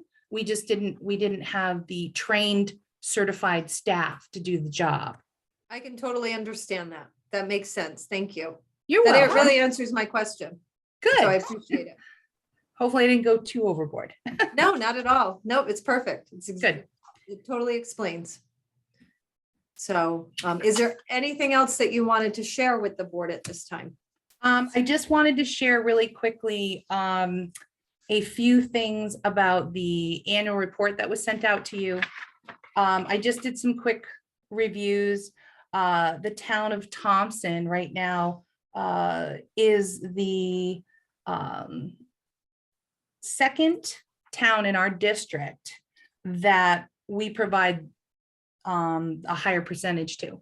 So your subsurface soil work that we've done with our RSs, with our 1RS, just this year you did 540 permits in the town of Thompson. It's 15% of the overall district.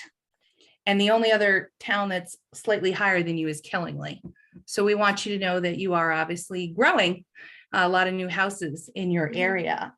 Overall in the district from last year to this year, the health department had a 23% increase overall in the district from 2020 to 2021's fiscal year on permitting alone, just for subsurface. So if that gives you, it also helps you with your food information. I know these were sent out by Linda Buson, our administrative assistant, to you probably last week sometime. You get the letter from the director, the message. I don't know that I saw that. Melissa, Okay. can you send that again? I'll have Linda resend it to you Okay. directly. I know that was the other thing that Sue points out annually. I didn't know if you had any other questions for me. I don't at this time. I do not. What, Nothing what, about- what was the increase for this year? For the town per capita? Yeah, Okay, so in the town of Thompson, your increase is 4.9% for the number of 9,185 individuals, okay? So that roughly increased from last year's budget to this year's budget, $3,200. The overall district went up 50 cents per individual. So we went from $7 to $7.50. And because you had a decrease in the number of individuals listed in Thompson, you didn't have the 7.1% increase overall because it's based on the number of individuals you have. So you actually are only going to go up 4.93% overall. I know I say only, but the ranges go from basically 1% up to 12%, depending on the per capita population.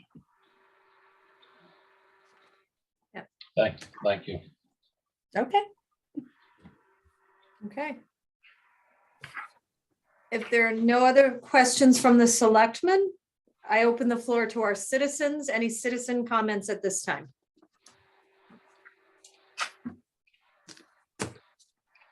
Okay. Hearing none. Thank you, Melissa. Thanks for coming in for Sue. We appreciate You're it. welcome. Anytime. Have a great day, everybody. Thanks, you too. You too. All right, United Services, Emily Morrison. No, you're here. Hi, Amy. Hi, everybody. So I do have a slideshow, if I can share. Okay, my- perfect. Yep, you should be free to share.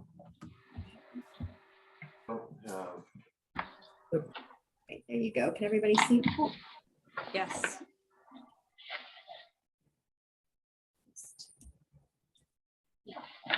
bigger here. There we go. All right, so I'm Emily Morrison. I'm the Director of Development at United Services. So I've spoken with you before and you know a lot about us, but I'll just run through our presentation for you and provide a little bit more info. So on the cover there is this year's annual report. So you should have received that as well as a letter and a list of the number of Thompson residents that received, there it is, that received services from our agency last year. So who we are, United Services is a comprehensive nonprofit community behavioral health center. We're the local mental health authority for 21 towns in northeastern Connecticut, including Thompson. We operate more than 30 programs under our one administration, including outpatient mental health for adults, children, and families, substance abuse treatment, including medication-assisted treatment for opioid, alcohol, or tobacco use disorders, family services and parenting programs, crisis services, and the region's only domestic violence program. In FY21, we provided just over 101,000 units of service to just over 3,500 people. So here we've got kind of a listing of some of our bigger things. You've seen the headlines. I'm sure it's not going to be a surprise to you. Mental health and substance use disorders, we've seen a drastic increase. This is the greatest demand we've seen for our programs ever. So our adult outpatient mental health and addiction services were up 22%. Our child guidance clinic, we're up 29%. Employee assistance program, that's a program we provide to small businesses. That's about even. Parenting programs was up slightly, and our domestic violence program, that program had to operate very differently because of COVID, so I don't have the increase there. The 823 is the adults and children that we served in shelter. And so in a way that number is up and in a way it's down because we had to serve people for longer because of COVID and quarantines. And we also at times could fit less people in our shelter because of COVID and quarantines. So I didn't include an increase there because the number is just sort of odd for this year. But where we've seen the biggest increases in the last 2 years throughout COVID is in our crisis response services program. So this is a program that responds to individuals experiencing a mental health or a substance use crisis. We respond either on the phone, in person in our clinics, or in person in the community. So one of the big things that we'll have is, the Connecticut State Police will call us and say, we're responding to an individual who's experiencing a mental health crisis. Will you come with us? And so we respond alongside with the police, one of our licensed clinicians, and assess the person and determine whether they need to be on the way to the hospital right then, or if something like sitting with a clinician for a time now and getting an appointment tomorrow is going to be enough to study them, making a clinical assessment to determine the individual's best interest in that moment. So clients seen by a crisis response services team have increased by 122% over the last year. But truth be told, that's nothing compared to these services. So over 2 years, we're up 534%. And this is a result of limited and, to our area, non-existent service options for people. So, United Services is here and we provide a comprehensive set of programs, but there's a limit to what we have. We don't have a partial hospitalization program. We don't have an intensive outpatient program. We don't have a lot of residential options. And for a lot of people who are in a severe crisis situation, that's really what they need.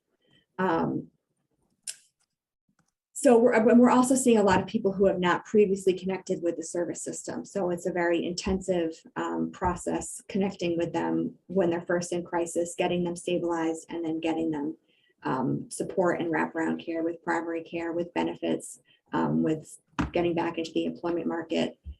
It's a lot of services that we're delivering. So what have we been doing? We have seen this drastic need in crisis. So last year we applied for and were awarded a $3 million grant over 2 years from the Federal Substance Abuse and Mental Health Services Administration, also known as SAMHSA. This was a competitive program that we competed nationally to receive. And it's for a demonstration project that we have called CREST, Crisis Response Engagement and Stabilization Team. So it is for, we interact with a person initially in a crisis, and then we're providing up to 45 days of wraparound bridge care in their home or in our clinics if they're comfortable coming to the clinic. But the goal is to get people out of this cycle of crisis and to have somebody working with them to bridge them and get them steady in outpatient care, and where they're not constantly interacting with the police, interacting with the emergency rooms, interacting with our teams, and get people the whole wraparound support that they need. So this is an example of something that United Services identified in our community, went out and got, and we're very excited. This program just started 2 weeks ago. We already have 4 clients, where it's definitely spreading throughout the community, and it's a sorely needed resource in our community. So Town of Thompson, this is something you would have received in the mail. So this is services to Thompson residents from last fiscal year, July 2020 to June 2021. And you'll see there, we're seeing the increases in Thompson just as we are in other places. Big increases in crisis response services and in our adult outpatient services. And I will say, crisis has been a story of the last 2 years, and we're still seeing huge numbers in our crisis programs. But this fiscal year, which we're now 8 months into, has been rising and rising, people seeking outpatient services. So they're not at crisis level yet, but they know that they're struggling. We're 2 years into COVID, things are still not great, and people are struggling to handle it, adults, children. Pre-COVID, our intake team for adults and children would do anywhere from 2 to 4 intakes in a week. We're topping 10 a day right now. We're just flooded, to be frank. And so, we're scrambling to address that, and it's a trend that we don't see ending anytime soon. So town support. So we reach out to all of the towns in our 21 town area, asking for a per capita request. We've done this for 25 years. And part of the reason that we did it is because we sought to diversify our funding and to look for a funding source outside of our state grants that didn't have the red tape around them, didn't have the limits that we could spend just to add to our services, to support to our services, to get the things that our clients really need. So in our area, I'm sure you hear it a million times a day, transportation is one of our biggest things. We do not get paid money to bring clients places, but our clients need to be able to get to their primary care physicians, get to work, get to the blood draw station to have their blood checked for their insulin or their diabetes. And these are things that they struggle to get transportation for. Our case management staff are frequently bringing staff to and from medical appointments. We use things like town support and our funding outside of our grant funding to bridge that gap and help provide the wraparound services to get our clients where they need. As you obviously know, our region as a whole experienced population decline with the last census. Due to that and the significant rising demand that we've had for our services, we made the decision to increase our per capita request by 2 cents for the first time in 25 years. So we're up to 72 cents per capita. So Thompson's request, and I don't know if I pulled back when the census data was not fully finalized yet, but I had you at 9,189. But either it's not going to, it's not going to make a big difference. It's $6,616.08. As I just went over, we use it to match state funding and provide things that our clients need, but the state doesn't pay us to do. They go directly to programs. They're not used for our administrative costs. And I just wanted to make a note on the state budget. You've probably seen a lot of headlines that mental health being a top priority in the state budget. Governor Lamont's budget draft last week was released. For Eastern Connecticut, it includes additional dollars to expand mobile crisis capacity to 24/7 availability. So right now, we provide our crisis response services program 24/7. That's availability by phone, and you can reach a licensed clinician by phone who then has the ability to deploy the police in an emergency situation. But our clinicians going out and meeting somebody in the community or meeting the police in the community, it is not right now a 24/7 program. Pre our expansion with the SAMHSA dollars, that program was 9 a.m. to 7 p.m. Monday through Thursday, 9 to 5 on Friday. With our federal grant, we expanded it to 10 p.m. on weeknights and then 10 a.m. to 6 p.m. on weekends. So expanding mobile crisis is something that we prioritize in terms of mobile capacity. And we went for it with our federal grant. So there'll be additional dollars that will bring us up to 24/7 coverage. In terms of what's coming to Eastern Connecticut, that's it. So there is money for other mental health projects, adding additional beds to the Connecticut Children's Center hospital, 12 beds. They have to build them right now. So that's going to add capacity for 12 people at any one time. And I have to ask you honestly, a child experiencing a mental health crisis in Thompson, what is the likelihood that they're going to be able to get to one of those beds in Hartford? It's not great. So, and we're talking 2 years out before those beds are even able to have a body in them. So in terms of immediate funding to meet our immediate needs right now, here in Eastern Connecticut, there's very little. So that brings us to, why we're going to towns and why we look to these other sources of funding support. Because we know that we can't always depend on the state to deliver what we really need when we need it. Emily, did you happen to, was there any ARPA money that your agency had gotten in the last couple of years? So we did get ARPA money that came through the state to us, largely to expand crisis response, which we did. We were able to hire additional staff. And we got reimbursed for some of the PPE that we purchased, but that's really about it. It's not been a significant amount of money. And, in terms of needing the additional crisis clinicians, we absolutely needed them. What we've told the state in the last year is, yes, we absolutely still need crisis clinicians. We also need additional clinicians in our outpatient services. We need somewhere for people to go once they have come down from their crisis to keep them from getting back in a crisis situation. And we haven't seen any additional money come into outpatient services. Emily, the money that was used, that you're saying, the COVID money, used to hire staff, Mhm. what happens when that runs out? How many years should that sustain the support staff that you needed? You know, it's, so we've got a total of, see, it's hard to tell because we kind of balanced it with other funds to really extend it. So I believe the actual federal money that came only brought us to 2 full-time positions. We kind of pulled money from other places to make it 4, because we run 2 crisis teams, one in the Northeast area and one out of the Wyndham area. So we were able to bring 2 extra staff to each area.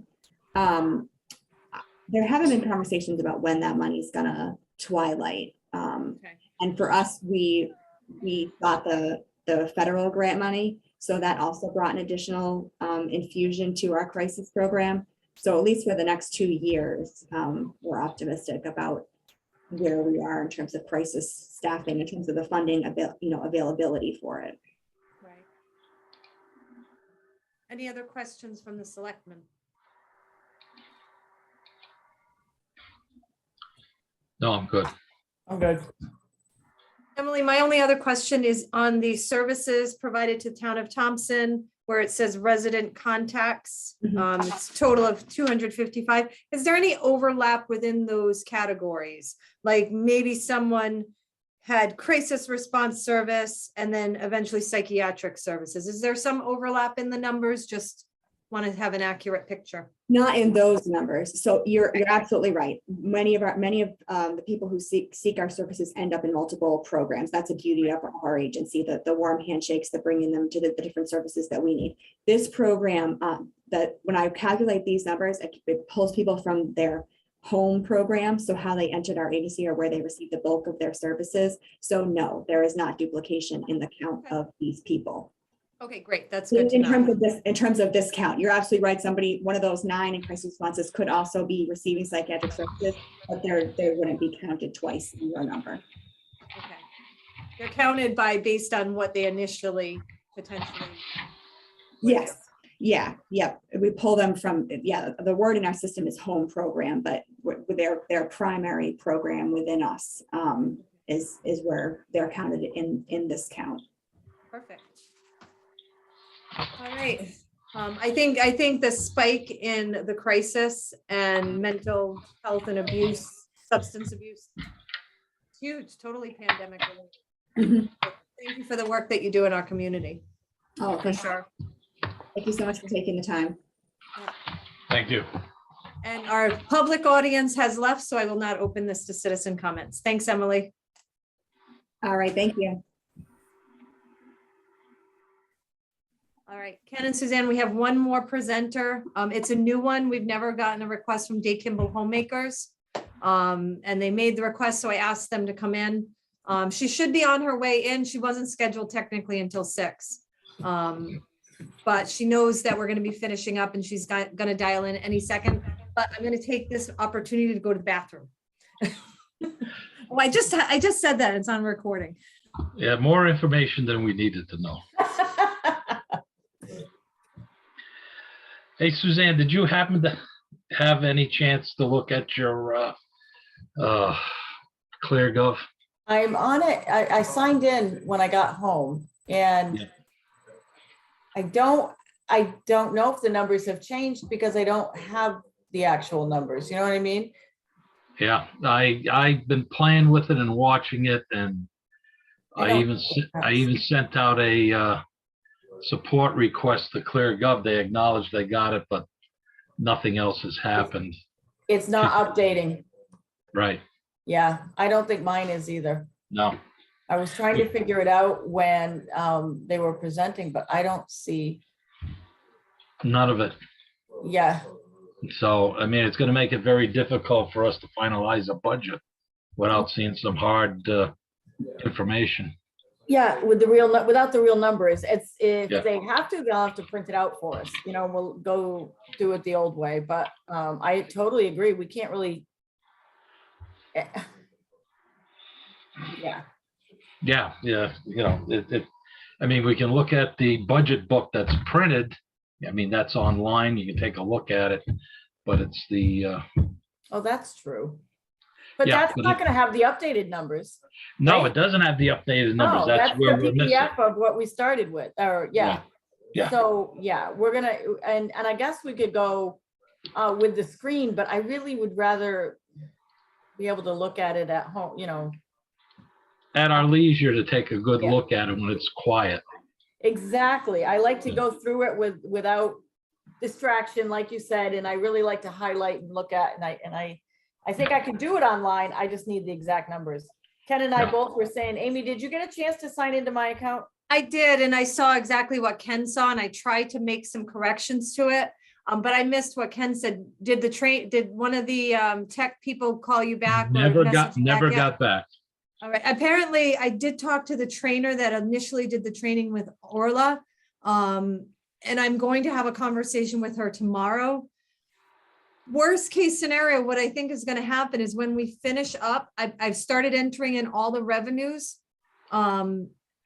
Once we finish up with the department heads and the requests, we get them all submitted in. I think what's gonna happen is we're gonna form a digital budget book.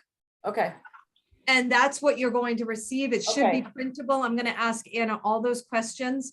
I think I can do that by Tuesday night after we finish up with the fire departments. I can have that digital budget book ready to print off, and that'll give you guys a couple days to look through it. okay. That's worst case scenario, because I saw exactly what Ken was seeing on your side, and I don't know how to fix it, and I don't know if that's just the way it's intended until the budget is completed, which makes no Yeah, sense to me. It Makes kind no of sense. seems like there must be some sort of There's way gotta be to refresh it on our end, you know, Right. like, Yes. so that anybody that's looking at it remotely can see. Yeah, the- I'm gonna work with Anna tomorrow, like I said, at 1 o'clock. She's blocked off a time for me. And we're gonna talk about your situation, and we're gonna talk about the digital budget book. And so since that's how it's gonna work, there'll be a digital budget book that's for the department heads requests. There'll be a digital budget book for our proposed budget. And then the final one will be what the Board of Finance proposes and hopefully adopts. Okay, So, Yeah, it's a shame that we can't get it to update. yeah, I know. Well, hopefully. it will. Hopefully it's, we're gonna get it fixed. That'd On be another great. note, before I let these two people in, our grand list, because it was higher, it's gonna give us, I think we're gonna make out okay with this budget. Oh, good. So I'm. Really? Because I've been a little worried.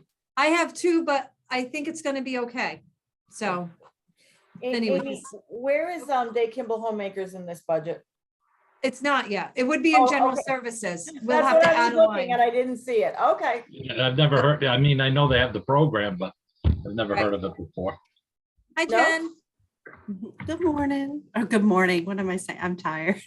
It's a long day. Good evening. How are you? So Jen, did you want me to share what you just sent over? Do you want me to share that? Or if you have it right Sure. on, if you have it right on your computer, you could share what's easier for you. If you have it up, you can go ahead and share it. I can find it. Let me see. So we're looking at the Thompson proposal presentation, correct? That's right. The second one that you sent. That's right. Got it. And if you want to just go right to the last page of that, because the first two pages are just the letter that I had sent to you. Okay. There it is. Okay, the request that you have is $2,000. I wasn't correct. sure if Marie had sent that to my fellow selectmen.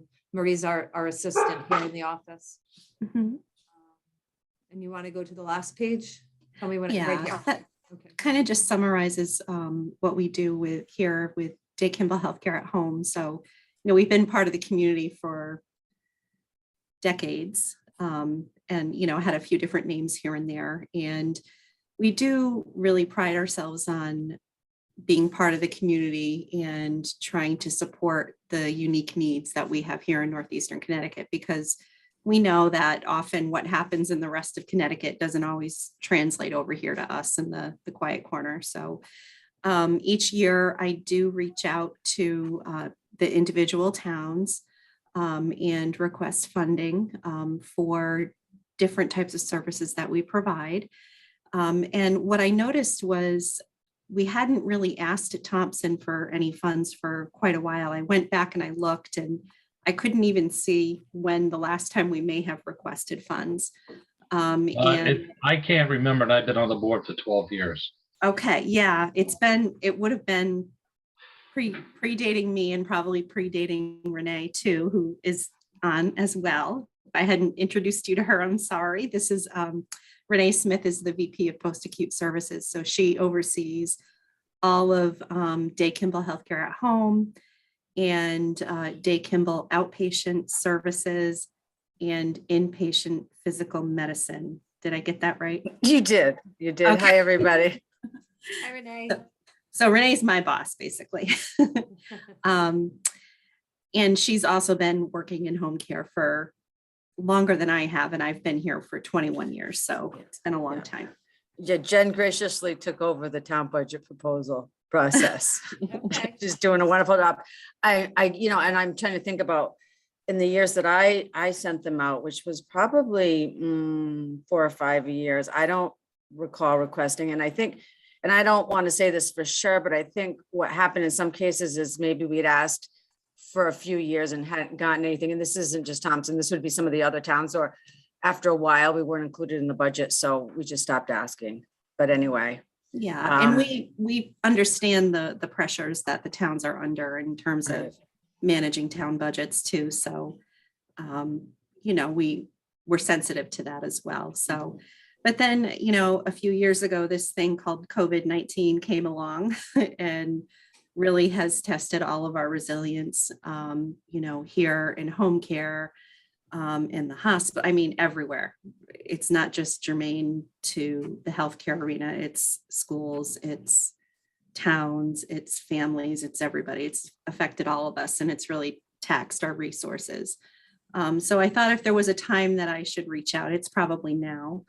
And just looking to garner some, financial support for some of the services that we provide to the town of Thompson.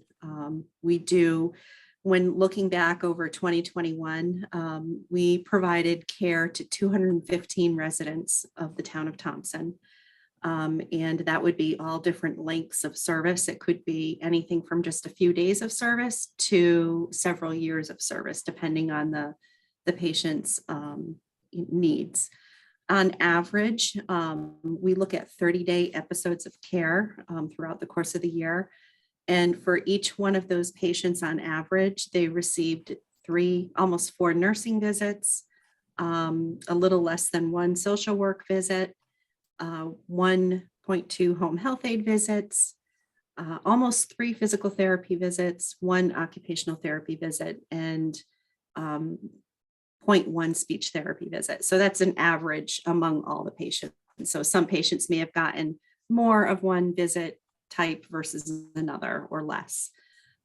We also became partners with the Connecticut Department of Health to take on vaccinating the homebound patient population within Northeastern Connecticut. So we work with the Department of Health and the Northeast District Department of Health to vaccinate our homebound population. So over the course of the year, we provided 58 COVID-19 primary boosters, primary vaccinations and boosters. So to residents of the town of Thompson. And then when you look at the overall services that we provide, insurance doesn't cover all of the care that we give or all the services that we provide. And we actually do provide some free care. And when I looked back at the free care that we provided in 2021, it amounted to about $8,300 worth of services. And that's various types of services for various patients. So we want to take care of our own. And we very much do everything we can to make sure that we're taking care of our own. But, it gets harder and harder every single year. And then when you throw in the pandemic. Some of the things that we are looking to do to getting back out into the community again, now that hopefully we're on the end of our pandemic or the end of this most recent spike is getting out and doing some of our programs again. So our Alzheimer's and dementia care classes, which we still do, but we do them on Zoom like we're doing now, and it's just not the same. We also have a falls risk prevention program and screening that our falls team oversees. And a component of that, we do have a grant program that we perform. Right now, we're doing that at the Y. We work with many of the local towns and senior centers implementing that program, and we're looking to grow that program beyond what the grant would provide us for. We also do blood pressure clinics. We recently partnered with the new Putnam Senior Center Municipal Complex, doing some blood pressure clinics there on a day prior to, they offer some exercise classes. So we're going prior to those exercise classes and checking blood pressures for the seniors that are over there. And learning and retirement opportunities that we do in collaboration with QV. And then the fun stuff is the senior dances and social events that we do through our homemakers, which we're hoping to get going again because those seniors want those dances back very badly. So as soon as we can, we want to implement those again. And those are just something fun that we do to, for the community to support our seniors. So there's no cost to them to go to those dances, and they are extremely well attended. Oh, yeah, we'll pack the Elks with 100, 120 seniors, and we were scheduled to resume in October and had to put it on hold again because the numbers came up. But yeah, that's definitely, of all the things we do out in the community, that's one of I enjoy the most. I'm always tired though, because we have to work the next day and they don't want to go home. So they'll dance all night. Amy, do you have a senior center in Thompson right now? We have our library community center that is pretty, what is it, Ken? Ken knows a little bit more than me. It's pretty full pre-pandemic. I'm gonna have to say it's Monday through Friday, and there's between 20 and 30 people there on average.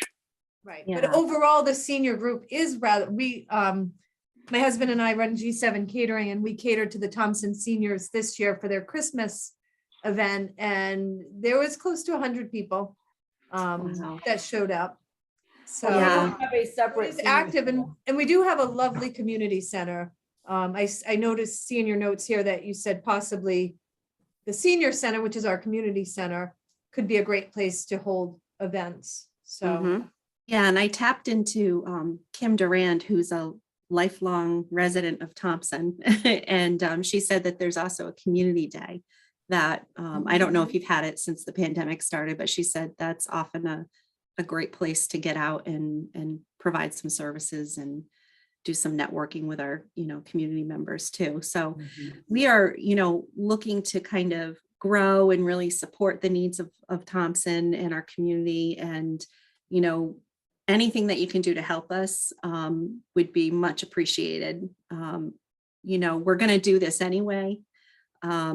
Maybe not on the level that we'd like to, but every penny does help. And it would be wonderful if we could partner with Thompson to kind of expand into the area a little bit more. So, I don't know what else, Jen, I don't know. Wow, you're getting better at this every time. Honestly, and I'm not talking town budget proposals. This is the first one we've done together, but no, I mean, Jen said it all. We like to do what's needed for the community. We like to provide it regardless of whether or not the patient or the client can afford the full rate, or even if their insurance covers it. Like Jen said, believe it or not, there's some insurances don't cover medical social work, which is what the person needs the most. So we continue to provide those services, but over the years, even independent of the pandemic, it's just been getting harder and harder because we don't have the reserves that we used to. And so we're still focused on wellness and prevention with seniors. And, it's probably what we enjoy the most. And so, any kind of assistance we can get through grants, through town funding is always appreciated, because not a whole lot at the bottom line these days, but we're making it happen. And And Amy, I know you're from G7 and, you know, it's been a pleasure working with you guys. I know that this probably isn't the first time we've asked for something where Amy Sainage was involved. You've always been very generous and we appreciate that. So thank you for your time and for everyone else's too. Thanks for being here. to present. Question. Yep, go So ahead.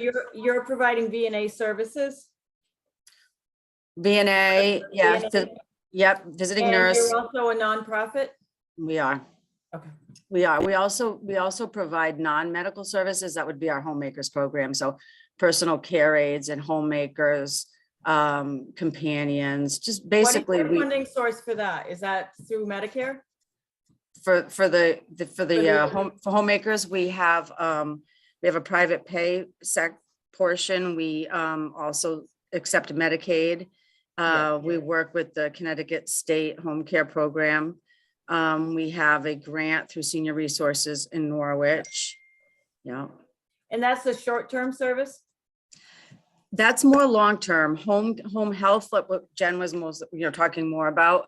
Home health, skilled nursing, physical therapy, occupational therapy, speech therapy in the home. That's short-term following a hospital stay, a disease exacerbation. But homemakers is really sort of fills in the gaps to keep people safe at home. Our goal is really to keep people at home. So. I guess I did have something to say, Jen. You're not surprised, I'm sure. Any other questions? Nope. No, I'm good. All right. Well, thank you for the opportunity to come and meet you all and speak with you. Yeah. I appreciate it. Nice to see you. Thank you. Nice to see you Take care. guys. Have a too. good evening. Take care. Have a good one. Bye. Bye.